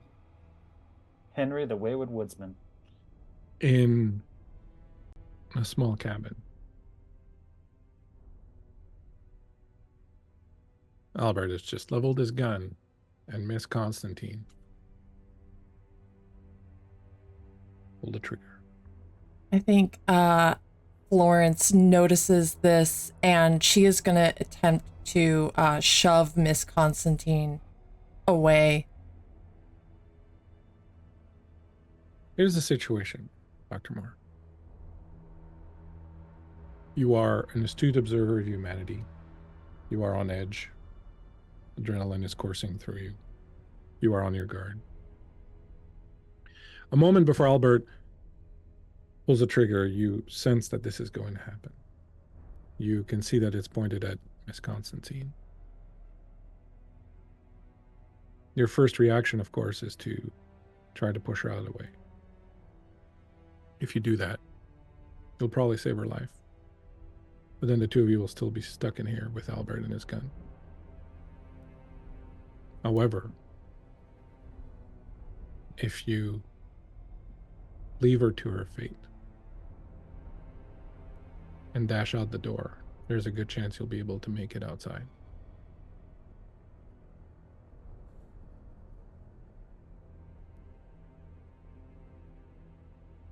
Oh, God.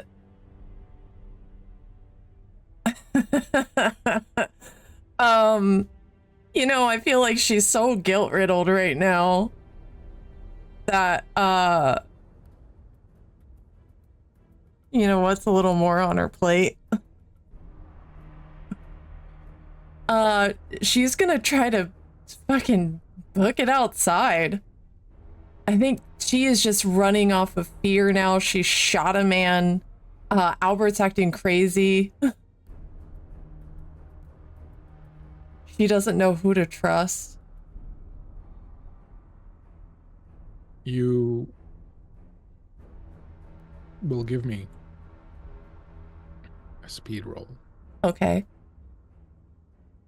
I'm going to let you use your understanding, since this came about because you have an understanding of the situation and all that. Okay. So your roll will be a 15 with the understanding. So it'll drop down from an 18 to 15. You can spend edge if you want to drop it down lower to 12. Yeah, I'm going to go ahead and do that. You could also, wait a minute, let's look at your...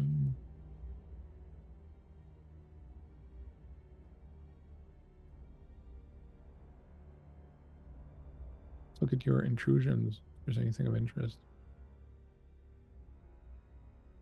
Nothing that would release your big.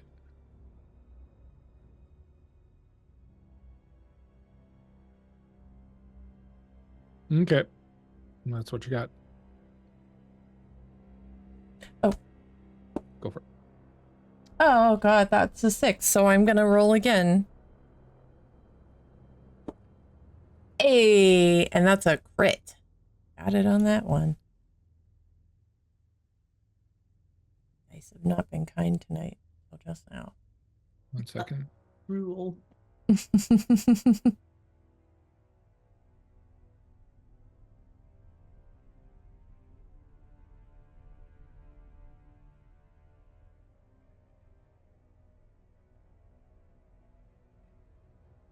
The shot rings out in the cabin. Miss Constantine's head explodes in a mess of blood and bits of bones and brains, and they splatter you just as you stand up and run and pushing her out of the way towards Albert. You hit the door that Albert had barricaded. You managed to lift up the thing and you open the door. You're stepping outside. Now, Albert, because you had barricaded the door, this slows her down enough that she manages to open it and kind of be in the door. What would you like to do? I'm going to use my rope and lasso her and pull her back in. Okay. I don't want to be a huge jerk, but you're holding the gun, the knife. You want to pull out the lasso and like, I would think you need to do something a bit more direct than like if you want to like try to jump her and rope her, that would be one thing. But like, I get Oh, the, yeah, good point, good point. No, he'll just turn and kneecap her. with the I gun. mean, the gun's already in his hand. He'll just turn and kneecap her. All right. What a psychopath. What a psychopath. Go ahead and roll. So you're going to roll. You're both going to make speed rolls. Okay. Creep, your current speed is at your speed is 13 and Kurt's speed is 12. Okay. So Creep, you're rolling, your target is 12. Okay. You're rolling your speed. You and- can lower it by spending pool. Okay. I'm going to do that.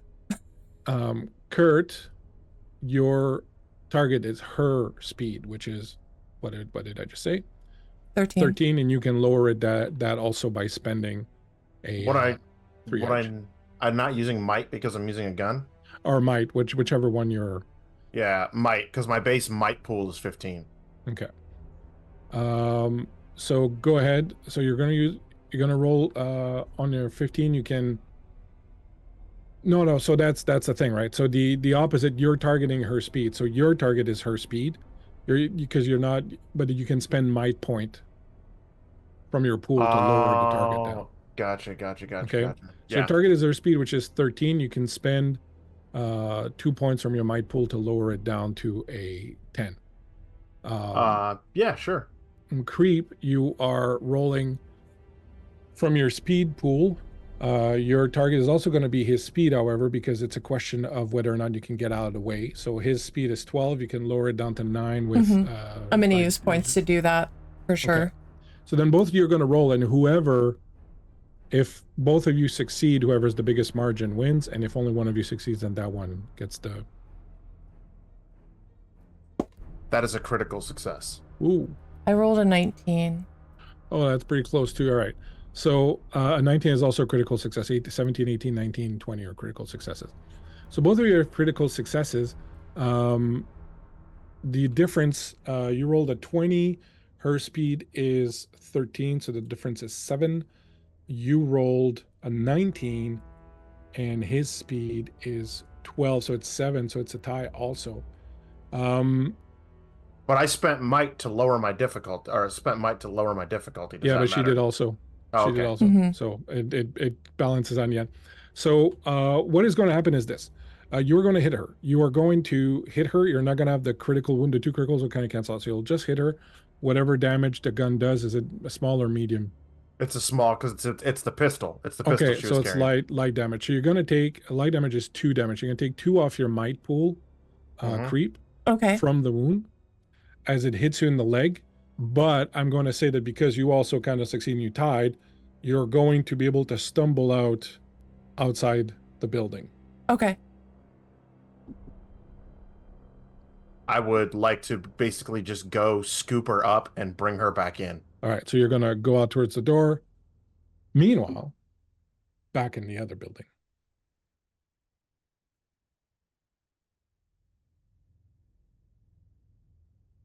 You come out, you see him, blood dripping down his mouth. What do you do?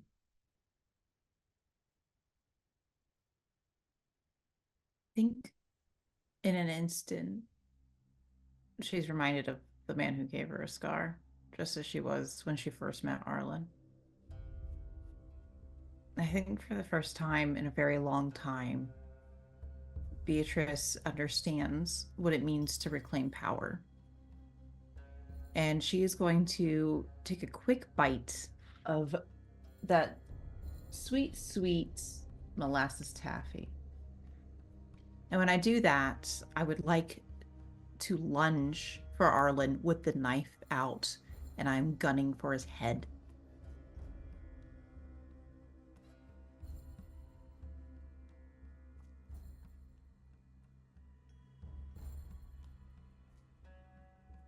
What are you going to do, Arlen?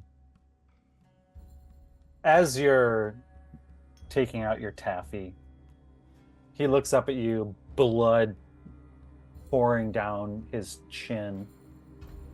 And he says, and as he speaks, just a little bit of flesh just pops out of his mouth and rolls down his cheek. And he says, "It's not what it looks like, I promise." And then he holds up a Bowie knife, and it's like all kinds of blood on it. Looks like maybe he was stabbing Childers as well as chewing on him. And he takes that knife and he just cuts a line down his cheek, and he says, "He stabbed me. He turned into some kind of monster." And he's like trying to reach out to you.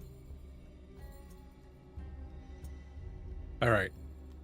So he comes out, tries to reach out to you. What are you doing, Bones? Remind me, you I are am- shooting him or stabbing him? I am going to stab him with the silver knife. All right.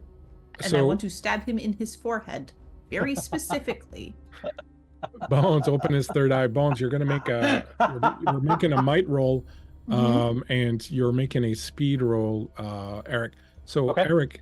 Eric's speed is 11, which is your target, Bones. But I've eaten my taffy, so that would bring it down by 3 steps. Yep. All right. And Eric, your Yeah. target is going to be her might, which is 9. Okay. And what pool do I spend to lower that? Speed. Okay. Yeah, I'm gonna definitely do that. I'm gonna lower mine by 3, I guess. Yeah. So 3 steps, basically, Bones. You want to not roll a 1. Okay. I rolled a 13. Okay. And Eric, rolling on your speed, you're spending pool point, you said? Yeah, I'm gonna spend 3 points of pool, which will bring my speed pool down to 5. Okay. And your target is going to be 6. Okay. Shall I roll now? Yep. Right. Roll a 1. I rolled a 17. You fucking jerk. Hey, I was saving them up. I was banking numbers earlier in the session, just for you, Bones. So who's got the biggest difference? My difference is 11. I don't know what my difference is. Don't ask You me rolled to a do that. 17. His speed is 11, so your difference is 6. So he wins. Okay.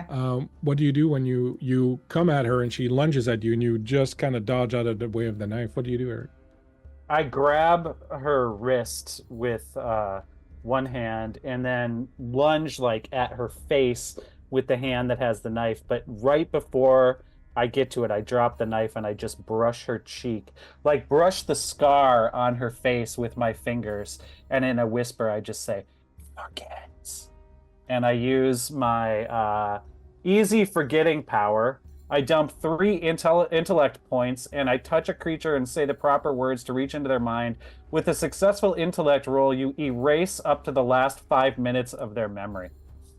So I spend 3 action or intellect points to erase the last 5 minutes of her memory. You still need to make an intellect roll.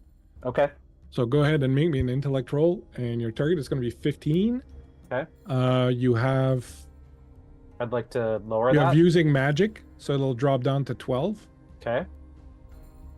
Can I dump and some pool into it? Yeah, you can dump 2 intellect points to bring it down to 9. Okay. I do that. How many advantages do I have? I think at least 2. Thanks to Myriad, I know I have at least 1. 3? 2 or 3. Oh, you I have don't- 3. Yeah. Oh, good. Yeah. Well, Bones has what 4, number you do have I 3. need? What number do I need to roll? A 9. A 9? Let's see if I can pull that off. 17.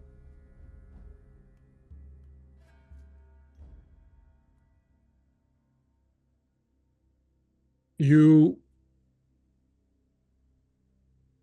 Miss Atkinson, are standing there. You're holding this carving knife. You have no clue where it came from. Arlen is caressing your face. And You have Arlen, no clue what's happened since you came into this building. Your last memory, you had 2 of you were stumbling in here. He Arlen's seems got to this. be wounded. He's bleeding. Sorry, go ahead. Yeah. No, he's just got this big gash. It's even all over his face, and he's just like, "Childers went nuts. We got to go out the back door. We got to save ourselves. He's got the wind to go in him. I saw it. He turned into some kind of monster. Beatrice, we got to get out of here. I'm not leaving Florence. We have We'll to go find get Florence. I don't mean leave the camp. I mean leave this building. I stabbed him, but I don't know if he's dead. We got to find the others. We're Where not is safe here." Now I have a. Where did I get this from? I sent you in to get the knife. Don't you remember? Let's go. And do I recognize still that it's silver, or do I need a re-roll for that? I think it's pretty evident. That it's silver. Well, let's go get Florence. Yes, let's go. Okay. We're only safe together. Childers went mad. You're the only one I can trust, Beatrice. Where's his body? It's back there. It's a grisly sight. Let's get out the back. Well, shouldn't we stab it with silver? I think I took care of it, if I must be honest. But sure, be my guest if you want to stab the core. Yes, Yeah, stab him. let's stab do it. it. Yes, Yeah, go ahead, stab him. Get him Okay. good. Smiley Dan said, get him in the neck. I'm gonna go up to the body. Do it with intention. And is he dead? He's like stabbed all over. At Specifically, this like, point, where I at this took the point, bites. at this point, Childers is shuffled off this mortal coil, gone on to a better place. You could be faking it. These Wendigos have all kinds of mind tricks. She is going to go ahead and slip the knife into the corpse of So Mr. sorry you had to do Childers. that. But it must be done. And We are must we protect ourselves from the Wendigo. looking at the front door now at this point? yeah, probably. Yeah. Well, can we go out this way? Yes, now we can. Yeah, I guess. Yes, you're very brave, Beatrice. I God. know. Damn, my face smarts something fierce. Well, let's find Let's find Florence. Dr. Moore. Oh, God, we got to find the doctor. I don't want to be scarred forever. One So you- missing ear is bad enough. You head out the back, Oh, or you head shit. out outside. I didn't mean to say I didn't want to be scarred forever. I'm so sorry. Anyway, let's just go outside. Just for just to keep track of things, Eric. Normally, you Yeah. would lose, because this is the second scene. You would lose 3 might, Okay. but you 8 human flesh, so you're Oh, good for yeah. now. Oh, cool. But every scene that you're in from now on, you That lose I 3 don't. might, and then when those are all gone, you lose 3 speed, and when those are all gone, you lose 3 intellect for every Okay. scene, unless you eat human flesh, and when you do, it stops. You can use your recovery if you want any time to regain some of these, which all of you can do that, right? You have a recovery that is 1 action, so you can choose to take 1 action to recover 1d6 plus 1 of your attribute points. You're probably not going to have much time for a 10-minute or an hour rest, but who knows? But anyways, those recoveries are there for you to use. You just have to spend an action doing it. My God, Miss Atkinson, tell me you still have the piss jar. I do have the piss Oh, jars. thank God. I have it safe. We've got to keep it. It's the only thing protecting us from that Wendigo. I think I was attacked because you went into the other room with the piss jar. We got to stay next to each other the rest of this time. Right, I let's don't feel find safe in- Florence. Yes, let's go. Let's find Dr. Okay. Moore. So you I- head back out into the snow. Yeah, I think Beatrice is keeping the knife in one hand, and I think she's probably tucked the pistol deep into her coat pocket, and she is pulling out the whistle, and she is going to whistle for Florence. And as you step out and you go to whistle, you hear a gunshot coming from over there. 1 bullet shot. And you start blowing the whistle. Back at the other house, Albert is walking out. What are you doing, Dr. Moore? You can hear his footsteps. Donk, donk. She is scrambling towards, I You do hear a imagine, whistle by now. oh, maybe, yeah, she would run towards that sound. All right, so both of you are going to make speed rolls to see who is going to kind of get out ahead on that. So your target, Kurt, your target is going to be her speed, which is 12. Creep, your target is going to be his speed, which is 13, and Creep, your target is going to be 12. Mm-hmm. Kurt, I am going to. You have anything that I would say would work like weapon, magic, trapping, skin? I don't think there's anything that would give you like extra speed or anything like that. Creep, I don't think you have anything either. With the fact that the extreme weather is kind of my element, and tracking animals to this, and I mean at this point she's little more than an animal. Give me a second. Just want to go and double check a thing.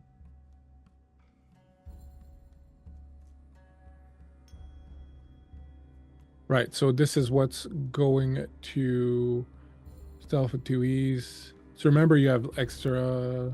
Okay.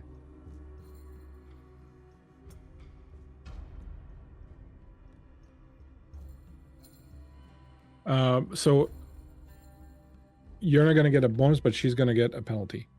Okay. Okay. As you get up, so your target is 13. Kurt, you can lower that by spending speed pool if you want to lower it down to a 10. Your target is 12 creep, but because of the penalty, because of the weather, the nastiness, the storm, the cold, all that, it bumps up to 15. Okay. You can also use speed. You can dump some speed to. Yeah. I'm gonna dump Don't some forget points. also that you have you have a cipher that could be useful. Does Kurt have one? You I used can the see in the Centhound dark. already. Yeah. You used the Centhound already. The Centhound's gone. No, but creep, you have the tooth, so don't forget the tooth, right? I know it's not in your mouth, but it does give you +1 speed of edge. Yeah. So I only have to spend 2 points. I have that marked on my speed. Okay, That's all the right, one cool. edge there. Yeah. So I'm gonna use the 2 points, and I'll knock that goal down to 12, right? Yeah. Okay. Can I use one of my speed edges to reduce mine?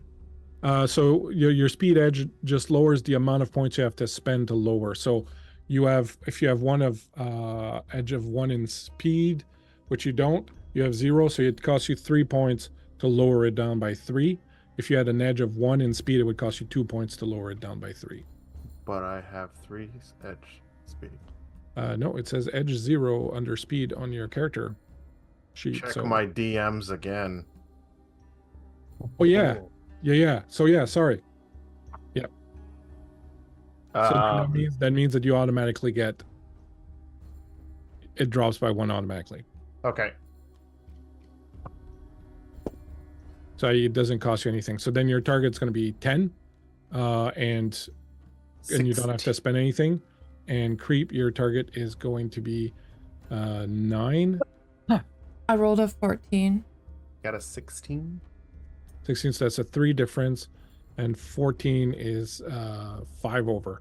So actually, creep, you manage, because you rolled higher, you manage to you have advantages that you can spend also, people, right, if you want. Mm-hmm. I mean, I ain't spent one yet. I'm gonna try and reroll mine. Okay.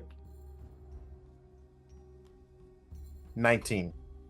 All right, so you come out and you start scrambling out, Dr. Moore, and Albert, you see her like kind of trying to get up. She's been shot and she's trying to kind of move on to the snow. You hear this whistle blowing coming down from somewhere nearby. You manage to grab her. What do you want to do now that you reach her? What do you want to do? I'm just taking her back inside the cabin, like throwing her over the shoulder and taking her back inside the cabin. Okay, so go ahead, the two of you, and go for some mites. You're probably going to do speed since you're trying to evade, and Kurt's probably going to do his might. So, creep, your target is 15. Okay. I'm gonna use muscles of iron. You can totally do that if I take a look at what it is right away. Muscles of iron for the next one. All my based action, attempt or ease. All right, cool. So, you are creep. Your target is 15. You can spend points to lower it. Kurt, your target is 13 minus 3 because of your muscle of irons, 10, and you can lower it with pool, which you get an automatic. I'm gonna automatic drop it down 1. Yeah, so you're looking at 7s. Okay. Creep, are you dropping it? No, I'm not gonna spend pull points just to get fucking Do you manhandled. want to do something else? Do you want to try to stab him? Do you want to try? Because I don't have any weapons on me. Oh, you're unarmed. I am totally unarmed. So I'm kind of fucked there. So I'm just gonna do my best with this roll. Because I What you feel pretty helpless right now. That's an 16. 18 for me. I got a 16. So yeah, the difference is higher for Kurt. So you grab her, throw her over your shoulder, go back inside the cabin. Yeah, there's no need for all of this now, ma'am. Now just sit down here. And he like sets her down and like pulls out his rope and immediately like binds her up. And then he pulls out this intricate folding knife and opens it up. Okay, so hold on. I'm not gonna let you bind her unless she lets you bind her without doing a roll. Yeah, she is thrashing, and she's fighting? as she's thrashing, she's saying, "Albert, what are you doing, Albert? Let me go. I'm keeping you alive. You shot Miss Constantine." There's a reason. She done come with that Beatrice lady, and I'm not too keen that she ain't from around here, and she don't know. And I'm starting to think that maybe first the one city slicker done come out here, and he was infected, and she was saying that she was in the same infirmary as him, and she was feeling sick. So how do you know she ain't got it? And then this Constantine girl, she was with her too. How do you know they ain't all got the sickness? I would like to use my skill for being gracious of putting others at ease and try to convince Albert that it's not the people from the city, that nothing was wrong with Miss Constantine and nothing is wrong with Beatrice. I think she would say to him, I assume you've put her on the ground at this point. Yeah, he's like kind of like threw her on the ground, and he's standing. He's like got his knife out. So right now, in my mind, you're kind of tying her up, and we're seeing how you're gonna deal with the tying up thing. Yeah, I think she's kind of holding her hands up, defensively while saying to Albert, I think everybody tension is high right now, and you're not thinking, you're not in your right mind. Look what you're doing right now, Albert. I'm your friend. Remember that time? Remember when I helped you out? I know, and I'm helping you out too. I understand, but Constantine, she was just a frightened girl, Albert. Like me. A frightened girl like Beatrice. We're just frightened. You can't trust any of them. You send one kid into a village, and the next thing you know, they've all got smallpox. And he's just sitting there wrapping the rope around her wrists. Okay, so I'm gonna ask you, Creep, to make a you're gonna make an intellect roll. Okay. To try and convince him. Now, if your roll works, the thing is it's not gonna force him. It's kind of like earlier with B. It's not gonna force him to do that.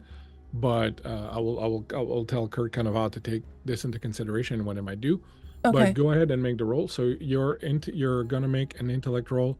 Your target is gonna be 14. Now you do have. So I have putting others at ease and gaining trust. So you can only use one. So it's gonna drop it to 11, but now you can spend intellect pool point if you want to drop it down to a 8.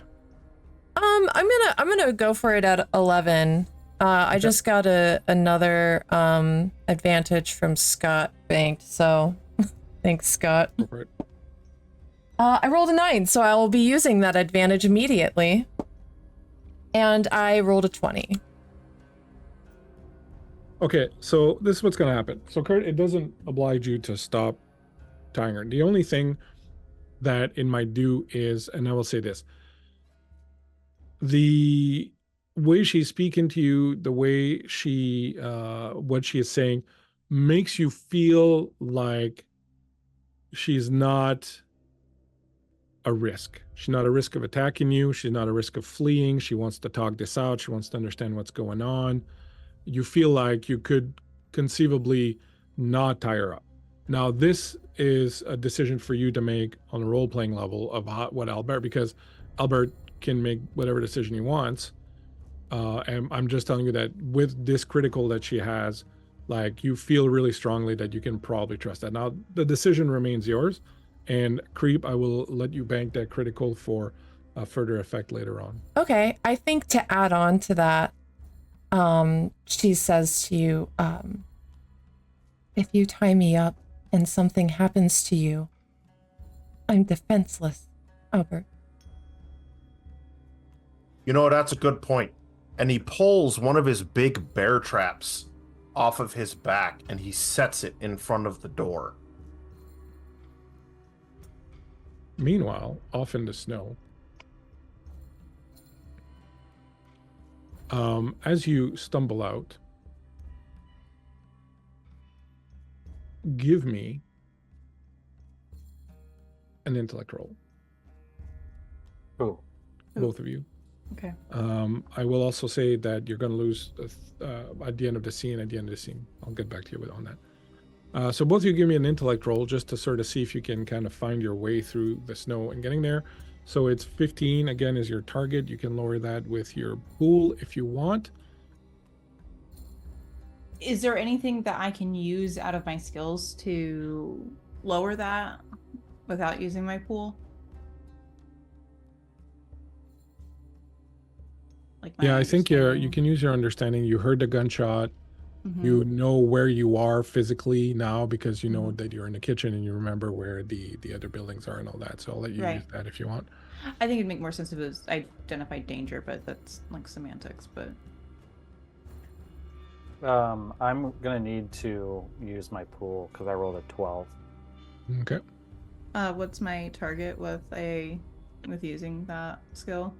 It drops it down by 3, so it's 12. Okay.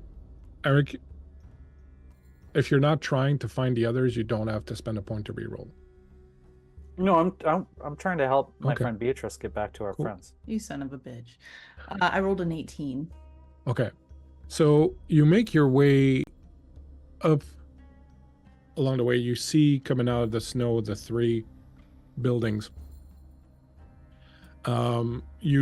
As you approach, you notice first blood in the snow on the porch.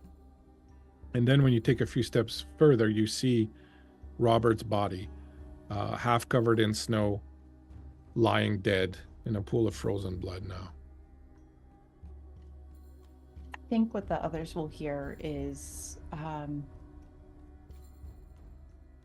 you know when you love something so much and it is difficult for you to talk about how much you love it?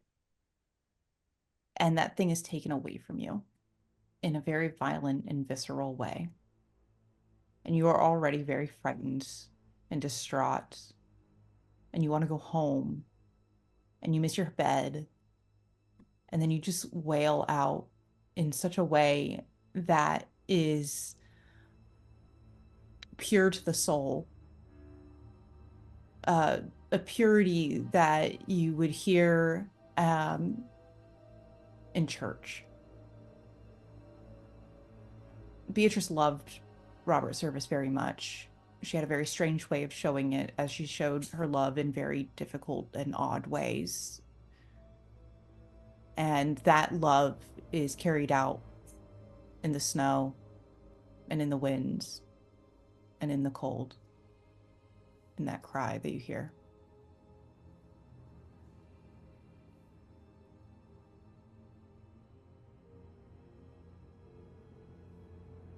You hear this, Albert and Dr. Moore are outside the door as Albert has finished putting his bear trap down. So now we're going to go around and I want to do a what's everybody doing kind of thing since you're all in the same area right now. So you've heard the wail, the scream outside the door. Albert, your bear trap is laid out all nice and neat. Let's go around the table and see what you do. So we'll start with Eric. What do you do? I would like to, I'll just say, my God, Beatrice. And I'll try to at least be there if she needs, like, physically to be supported from falling over or needs a hug or something. I'm there to. I do want comfort to her. stress But, also, yeah. Eric, that you are going to lose 3 might point because you didn't eat flesh in this scene. And as you're kneeling near Beatrice, the smell of her skin, the warmth that you feel coming off of it, you can see the big vein in her neck as it strains as she's crying. That skin looks pale and perfect. But it's like eating extra servings of French fries when you've got the whole buffet only 15 feet away. So I'm not sure that I want to risk that. I'm going to lose 3 might, you say? Yeah, and if you have no more might from your pool, you start taking I have them off 4 speed. might in my pool right now. So I think I'm going to soak that damage for right now. As much as that is enticing, I'm going to try to bide my time. So what do you want to do then? That's it? You're just going to try to comfort her, basically? Yeah, I'm just going to hug her and just be like very supporting. And she really needs a friend right now.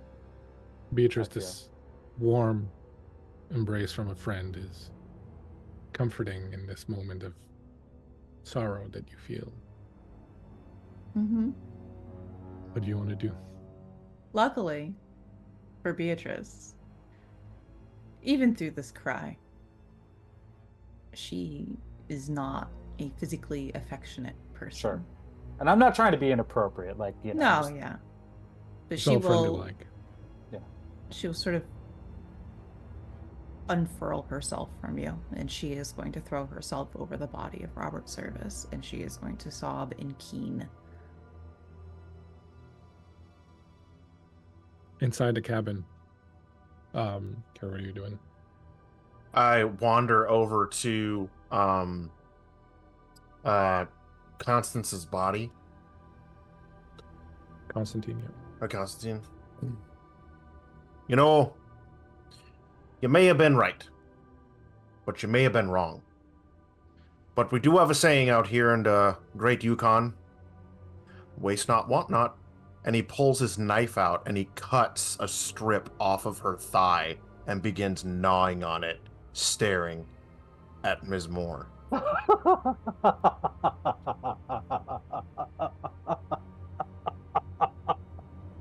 Oh no.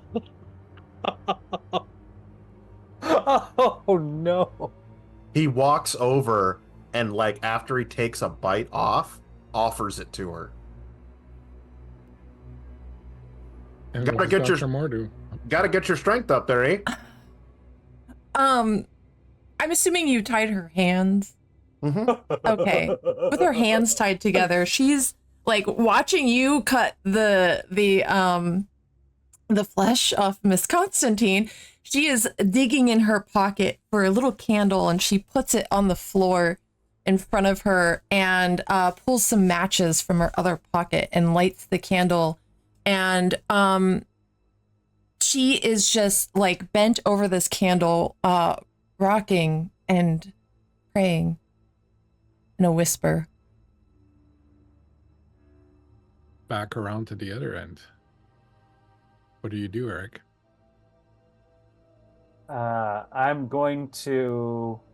Have we heard anything from inside the? Yeah, we're right for sure. outside Like, right? you would have heard like sounds of Albert talking, or you wouldn't know there's someone in the cabin. I'm gonna knock on the door of the cabin and I'm gonna say, "Good God, there's been a murder!"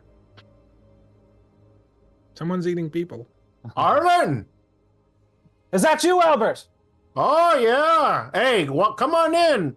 Mind the bear trap. Got plenty of back bacon in here. Come on in, get you some. Oh my God, I'm famished! And I open the door.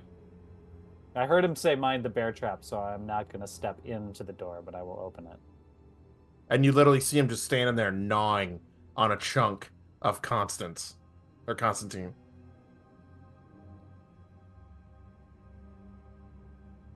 My God, he's know when to go! And I'm gonna. When to what? I'm gonna raise my rifle and shoot Albert. The violence. What do you do, Creep? And we'll get to the shot in a second. Creep and Beatrice, what are you doing? So, Dr. Moore and Beatrice, what are you doing? Flo is still praying over her candle. I'm waiting because there's an ad break. So we'll do the shot after the ad break. Yeah. Wow. Beatrice, Beatrice is looking in the window. you don't have to. The door's wide open. I don't You're want to right be in in the front. doorway. I'm looking in the window. You stand up and go to the window. When Mhm. you look in the window, you see Albert standing there eating something. It's not clear what it is. And Arlen is in the doorway. You see Dr. Moore sitting in a chair, hands bound, holding a black candle that is lit and sort of rocking and speaking.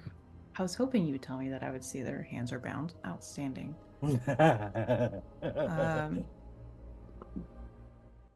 Is there a back door to this? There isn't a back door. Give me an intellect roll. The 17 on the die. Okay, so there isn't a back door. You can see there's another door that comes in from the side from one of the other cabins, but you can see with your intellect roll that it's barred from the inside.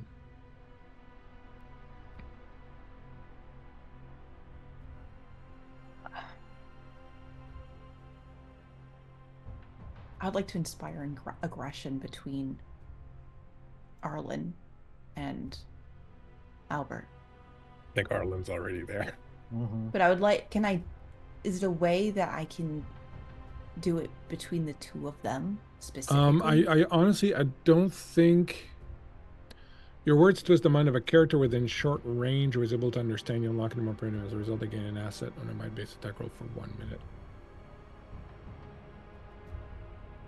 So it's not going to cause them to be aggressive. It's going to give them a bonus. Okay. In which case, no, thank you. I am going to do it to Florence. Okay. I'm going to say that you need to break the window to make sure that she hears you. Because there's wind, there's noise, there's a shotgun going right now. Can I not slide the window up? You're going to have to break it. And why? Because you said so. It's turn of the century architecture. A window in 1906. It's just kind of there. I don't know. I got some old windows I can open on the outside. Sorry, turtle. So I'm going to say that you reach out and you run your hand through it and it breaks. I'm going to say you take 1 might damage from the shards of glass sort of falling down. Is the ad break over? Mm-hmm. Pull the trigger. You shoot, so you're going to be using your skill is going to be Albert's speed, which is 12. Question. Would I be able to use danger sense at all in this? Because we haven't really rolled initiative, but danger sense is a key thing. Yeah, so what I'll do is if you spend a speed point, I will give you an automatic ease on top of the ease that you get normally. All right, that would do that then. Okay, so do that. So you spend one of those. So your target, Eric, is 12, but you can spend speed pool to lower to 9 if you want. Kurt, your target is going to be 11, which drops by 6. So you're looking for 5s. All right. So I'm sorry, I'm looking for what, 12 again? Yeah. 11. Unless you want to drop it further. And how many? I could just. Do I have to spend 3, or can I spend any? You have to spend. No, you are. You would get an automatic easement because you are the Wendigo. So it drops by 3 because you have 3 edge and speed. So it will drop automatically by 3 points. To make it 9. So you're looking for 9s and over, and Albert is looking at 5 and over, I think. And can I also spend speed pool to? No, it's because you can only spend 1 easement from pool, and you get an automatic 1 because it's 3, so you can't do more. It's just that so it's I need free. 9. I need a 9. Yeah. I got an 18, which is the difference of 13. I rolled a 20. Critical. Your dice are finally fucking coming. Finally, I got the P2 for Pathfinder 2nd Edition. 20. All right. So thanks, Jason Bullman. No problem. Albert, is your weapon that you're using, Mona, is what? A rifle. It's 4 damage. So Albert, you're gonna take 4 might damage. Don't have any armor, right? A lot of furs, but that's about it. Okay. So you're gonna take 4 might damage from your pool. Albert, as the shot's gonna hit you in your chest, and you're gonna kind of like stumble back. All right. Let's do initiative now because we're in like that kind of action. don't even know what initiative is like in this game. It's a high probability it was going to come up in this session. It is really, I don't know that there's an initiative. So we're going to call your initiative. Roll a d20. Okay. And your target is going to be. How would I do this to make it interesting? Your target is going to be 20 minus your speed. And in your case, Albert, it's 3 points lower still. Okay, and tell me what the difference is between what you roll and your speed. 20 minus my speed. Not your speed, but so, for example, creep, your speed is 13. So tell me what the difference is between your roll and 7. I rolled a 3. Okay, that's not very good. Welcome in, Raiders. Welcome, Raiders. I did 2 worse than I wanted to. I got a difference of 10. And Bones? It's my target. It's going to be. Your speed's 11, so your target is 9. I got a natural 20. Natural 20. All right, so Bones is going to go first, then Albert, and then Eric, and then Creep. Is there holding a turn in this? Yeah, sure. Can I hold my turn? Yeah. But I'd like to put a contention on it. Yep. That Albert moves away from Florence. I'm gonna then break the window and use my inspiring aggression. Okie dokie. Albert, you have been shot. You've stumbled back a little bit. What do you do? Both barrels into Arlen. My God, he's the Wendigo! All right. So your target, Kurt, is going to be 11. You're going to ease it by 3 with your thing. So it's going to be 9. Eric, your target is going to be 12. You're going to ease it, so it's going to be 9. So you're both rolling against the same thing. Have fun. Okay. I got a 17. I got a 6. All right. So you get hit, Eric, by the shot. And what's your damage, Kurt? It says here, hunting shotgun 4. You take 4 damage. Oof. From your might. If you have no more might, you will tick impaired on the damage track and then start taking points off your speed. Okay. You take the 2 barrels, you go flying back into the snow as the bullets hit you right in the chest. Okay. Your action. Okay. Yeah, you're right. So you won't suffer the penalty, but you still get the impaired because once you get the debility, it's a different story. Right. So what does impaired do? Nothing, because you don't suffer penalties. Yeah, great.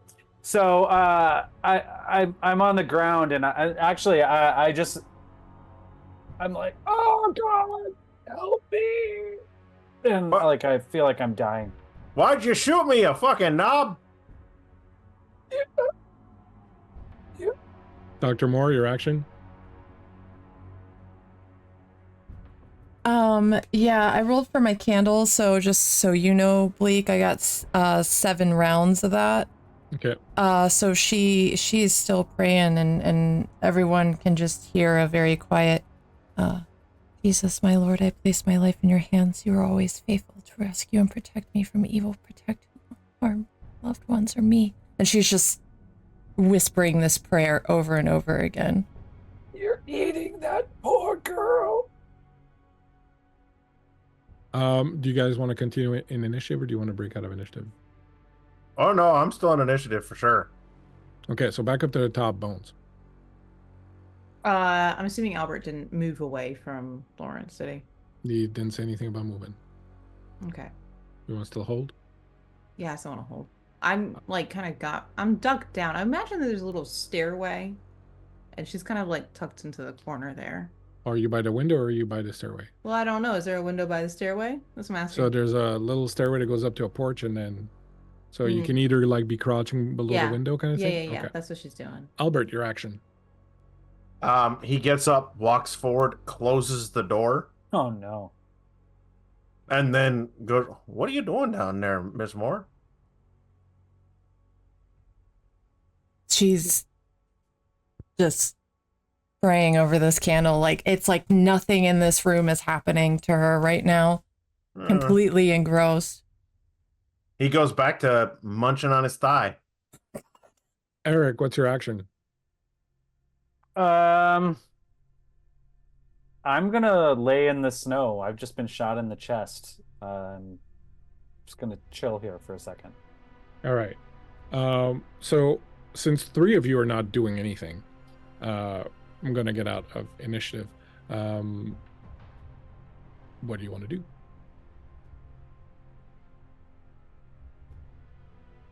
You know, rock in a hard place, aren't I? Mm-hmm. One of your male companions is clearly a cannibal. The other was just shot in the chest. Man, I just want to. Poor man. Awful. It's awful. I'm gonna what's get your forehead with this knife. Just you wait. happening. That's for Act 3. So can Beatrice see anything that Albert is doing, or I just know he's eating something? Yeah, he's just eating something. He's got like some jerky or something, and he's looking down at Dr. Moore, and he's chewing on his jerky. This blood spattered jerky. Ass jerky ain't gonna make itself. Okay. Here's what Beatrice is going to do. She's going to get up and she's going to open the door. She's not walking into the cabin, and she's going to call out. Like the moment you open that door, his shotgun just swings over to the door. Oh, it's the city slicker. Yeah, you sick? You sick? You brought this sickness, puking up the blood and going in the infirmary and going to them places you shouldn't have gone to. I need you to understand something very carefully, Albert. I'm tired of your talking. All you do is talk, acting all smart and everything like that, thinking we just a bunch of dumb yokels. We know things happen out here. Use "hear me now." So I'm going to say something about hear me now. Uh-huh. It's not going to force him to do anything. Okay, then can I use And shake the bones instead? You don't feel like he's going to listen to you. Like he's Okay. obviously on. That's fine. Like you can roll it. It's going to go back to being kind of a. No, I'm not gonna waste the points on it then. I'm gonna use shake the bones. Okay, so spend your intellect point. Okay. As she speaks, Albert, Mm-hmm. it's kind of like there's like a shaky cam. The world around you starts to sort of move and shake, and you feel like intense pressure in your head. Like her words are kind of just crushing your head. You're going to take 2 might and 2 intellect damage. You have a lot of willpower and mental fortitude. Is that going to do anything for the intrusion? Hold on. What am I looking at? It says inability. You have a lot of willpower and mental fortitude, but you're not necessarily smart. Tasks involving knowledge or figuring out problems or puzzles are hindered. But it says that I have like mental fortitude. Yeah, but it's not. It's an inability. It's not meant to be a in any way, shape, or form a bonus. Okay. So yeah. So you're gonna take 2 might and 2 intellect damage. And Beatrice is going to say very quietly. Also, so for the record, this is magical damage. So I was going to say, does intellect defense or magic defense do anything? Yeah, it would probably do. So intellect, it would do if you got a roll, which the power doesn't give you a roll because it cost her intellect points to do. Go beans. Beatrice is going to say quietly, Albert, please put the gun down. Creep, I'm going to say 1 round is gone on your candle. Okay. Anyone wants to do anything, just speak up. We're not in rounds anymore. Albert, I'm very scared. I would like to go home. Please put the gun down. He lowers the gun, but not to the point where he puts it down on the ground. He just lowers it. Can you please move the bear trap from the door? No. See, my first and foremost thing is making sure that Miss Moore here is well taken care of and defended. And that's why that bear trap's there. I can't be leaving her all alone, and I can't very well let you come in here when I know that you done brought the sickness with you. All your school learning and everything. Albert, I brought no sickness with me. Then why was he puking up the blood? I don't know, Albert. I would He like was- to find out.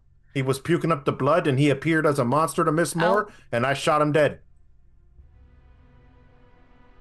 Now, you gonna appear as a monster too when I shoot you dead? Albert, can I tell you a story? I don't know. Let me tell you a story, please. I worked at Rockwood Asylum. I don't know if you're familiar with Rockwood Asylum in Toronto. It is a place where they put the criminally insane.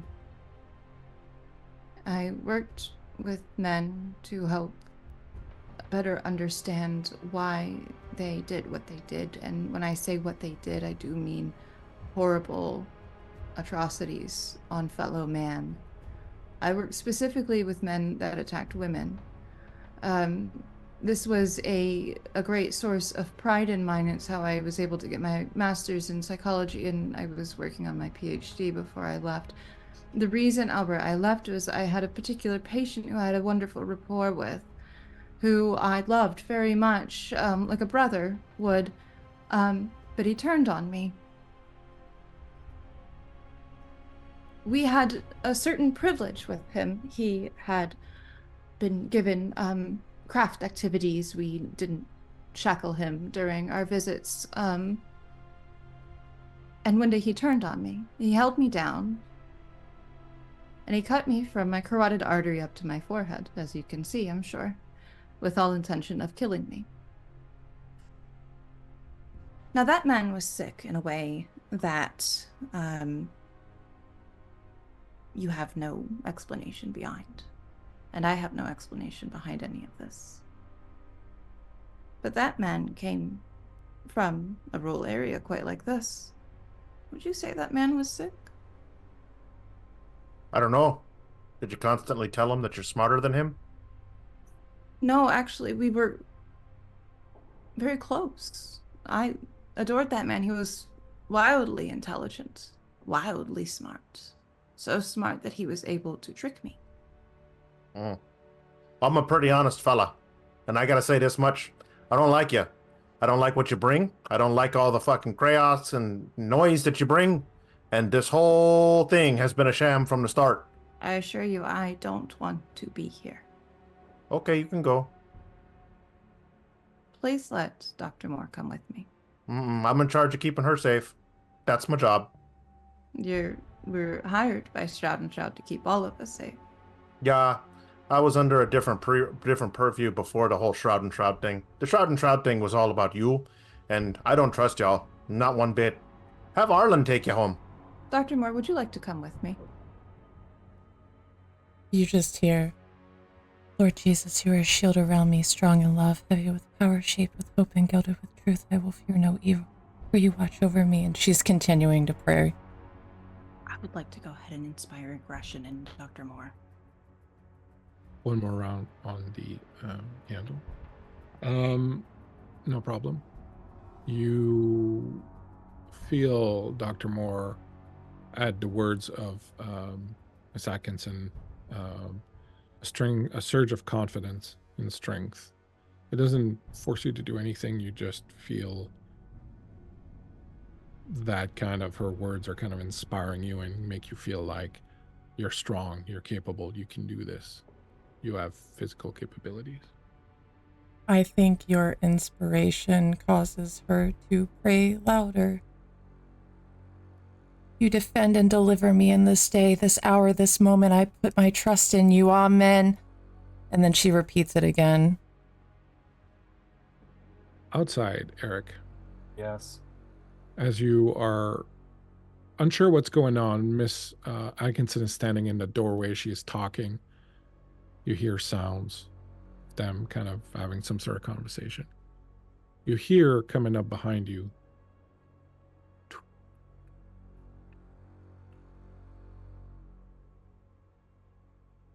like hooves. Something approaching behind you.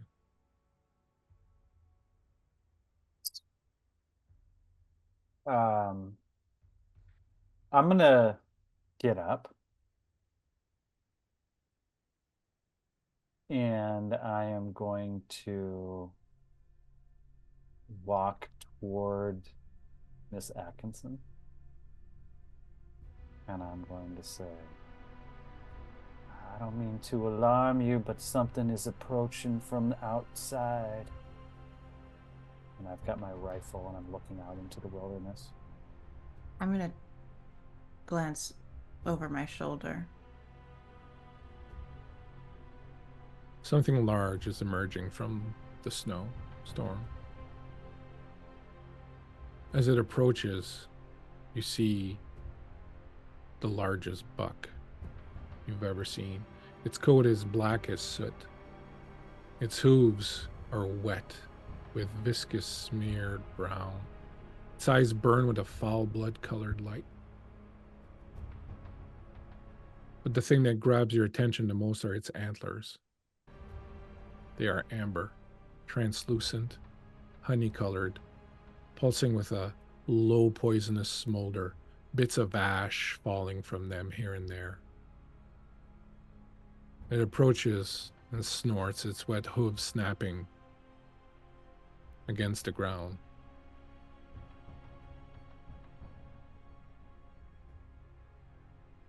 Albert, would you like to come look at this?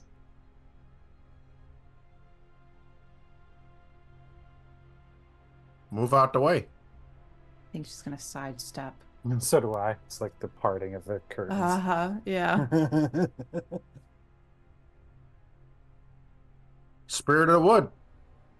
Come to pay a visit. You got that in your fancy pants books? I don't know, Eric. Do you? Give me a roll, Eric. Give me an intellect roll. I think he meant me. I do too. I got a 5. So She wouldn't have any knowledge behind this. Albert, I don't know if I actually ever belittled your intelligence. I simply made it prominent that I am a smart woman, and you have yet to recognize that. You see me as somebody who is beneath you because I don't live in the wilderness. Now, if you would be so kind, though, to explain to me what the Spirit of the Woods is, that would be great. No, I never thought you was dumb. I just thought you was out of your element, and you tried to act smarter than everybody else because you're a smart woman, but you don't know your ass from the hole in the ground when you in the woods. That there is the spirit of the wood. Would you explain to me what the fuck that means, Albert, is what I'm asking you. The spirit of the wood. All things got spirits. Humans, squirrels, rocks, all got spirits. That's the spirit of the wood. Is this a vengeful spirit? Depends on if you piss it off. I think she's gonna look at this thing. And she's gonna very quietly say, will you help me? You hear in your head this strange, resonating voice that sounds like wind through leaves, branches cracking,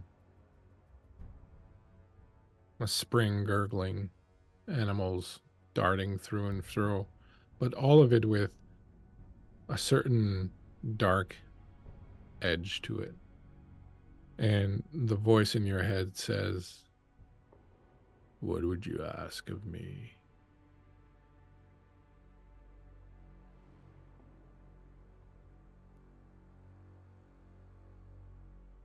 Can you kill a Wendigo? What will you give me? I'm gonna pull the jar out. Does this mean anything for you? Smells disgusting. Okay, she's gonna put the jar back in her pocket. I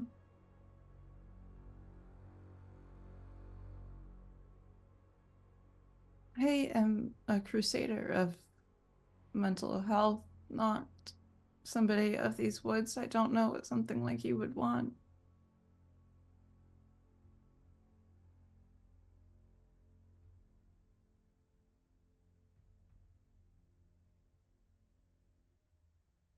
Will you come with me? Where would I go? The inner dark. Forever or temporary?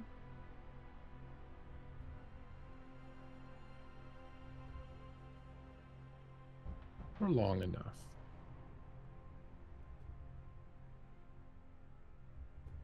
She gives this thing a slow nod.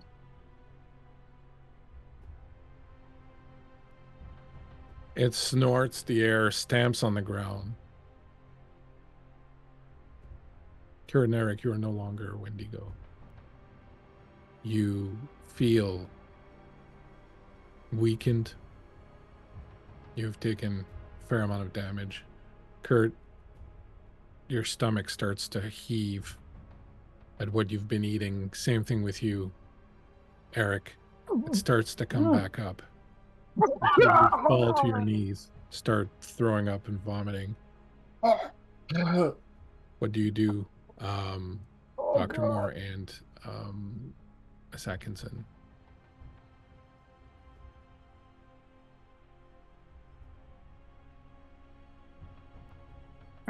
Beatrice is looking back at Florence.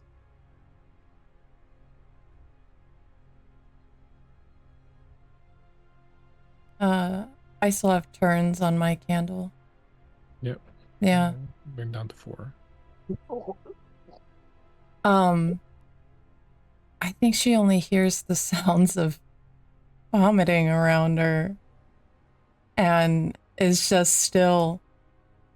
Lord Jesus, you are my shield around me, strong in love, heavy with power, shaped with hope and gilded with truth. I will fear no evil, for you watch over me, you defend and deliver me in this day, in this hour, in this moment.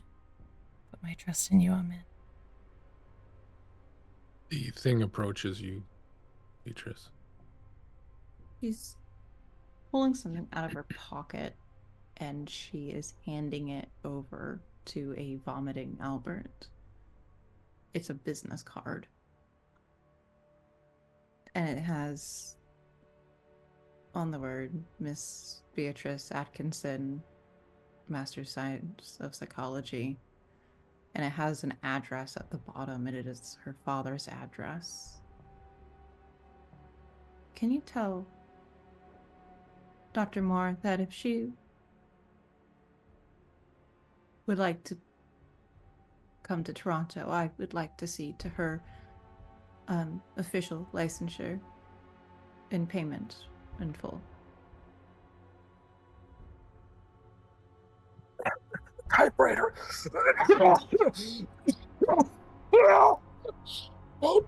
Some people lost that privilege when they tried to eat me. You don't remember that. And she's just going to give that card to Albert and hope that he relays that to Florence, and she will walk towards the spirit of the woods. He bends a knee down and lowers himself so that you can climb on his back. I climb on the back of this spooky deer. It stands up. In your head you hear, the world is filled with more wonders and nightmares than can be contained in a single human mind.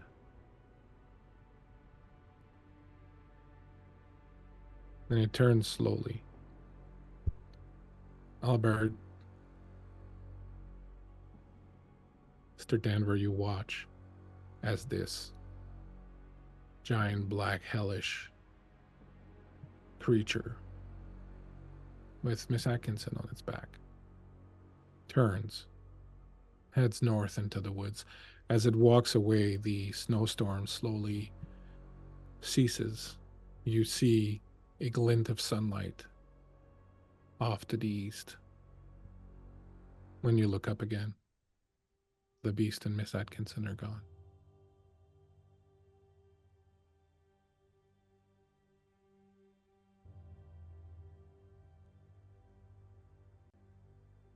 A few moments later, your candle sputters out and dies, Dr. Moore.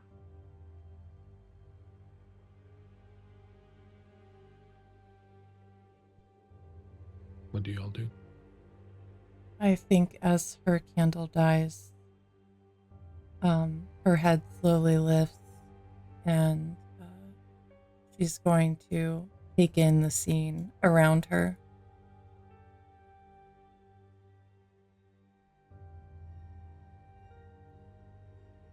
At your feet is the dead body of Miss Constantine. Albert and Mr. Denver standing on the porch, having gotten up from where they'd been sick. You see the body of Robert Service lying between them.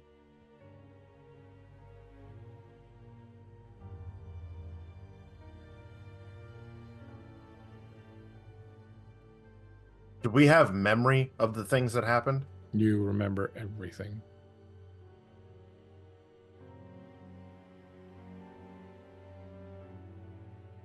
Well, This is one tall tale that we should tell absolutely no one.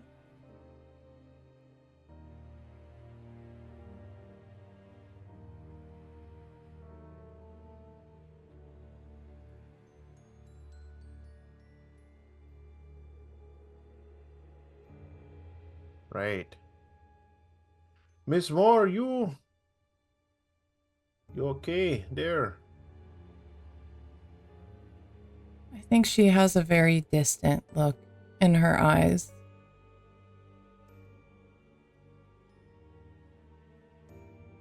And she kind of comes to with the sound of your voice. Albert, you just have to let me go. Oh, we're going all right.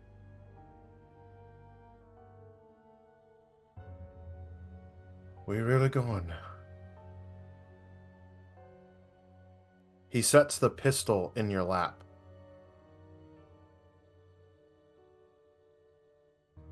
Do with it what you need to. And he turns his back and he just kind of stands there watching the dawn.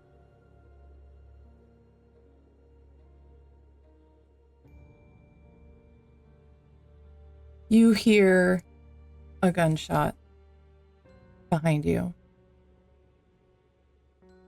but you can still see the dawn.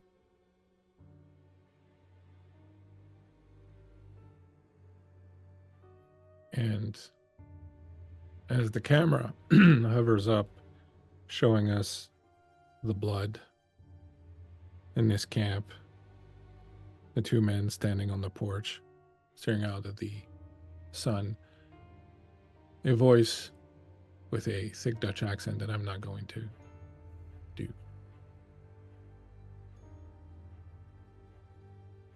Over the image. I told them, the baby must be buried in accordance with the laws of this land, out among the trees and rivers, not within this place of incessant hunger. Now tragedy is struck, and I can't help but feel partly responsible for it. I plan to travel back to Camp 9 before the first snow to retrieve the poor youngling's body and to bury it properly. Only then will the spirits of the place be appeased. I'm sorry for your sons, Mama Swiftcurrent. They were only trying to help, but those who offend the spirits and the land care little for justice, and cannot escape it in the end. Your sons were lost the second they took the logger's gold. I will travel to the camp, make myself a dinner of fish from the river, and offer half to the spirits, then retrieve the body and carry it far away into the mountains. Thus, perhaps, some of us may gain a measure of peace, and come winter, we may rest, with a well-stoked fire at our feet, a dry bed to lay our heads, and a well-stocked larder with which to weather the winter in comfort and with full bellies. Signed, Thies van Duyck.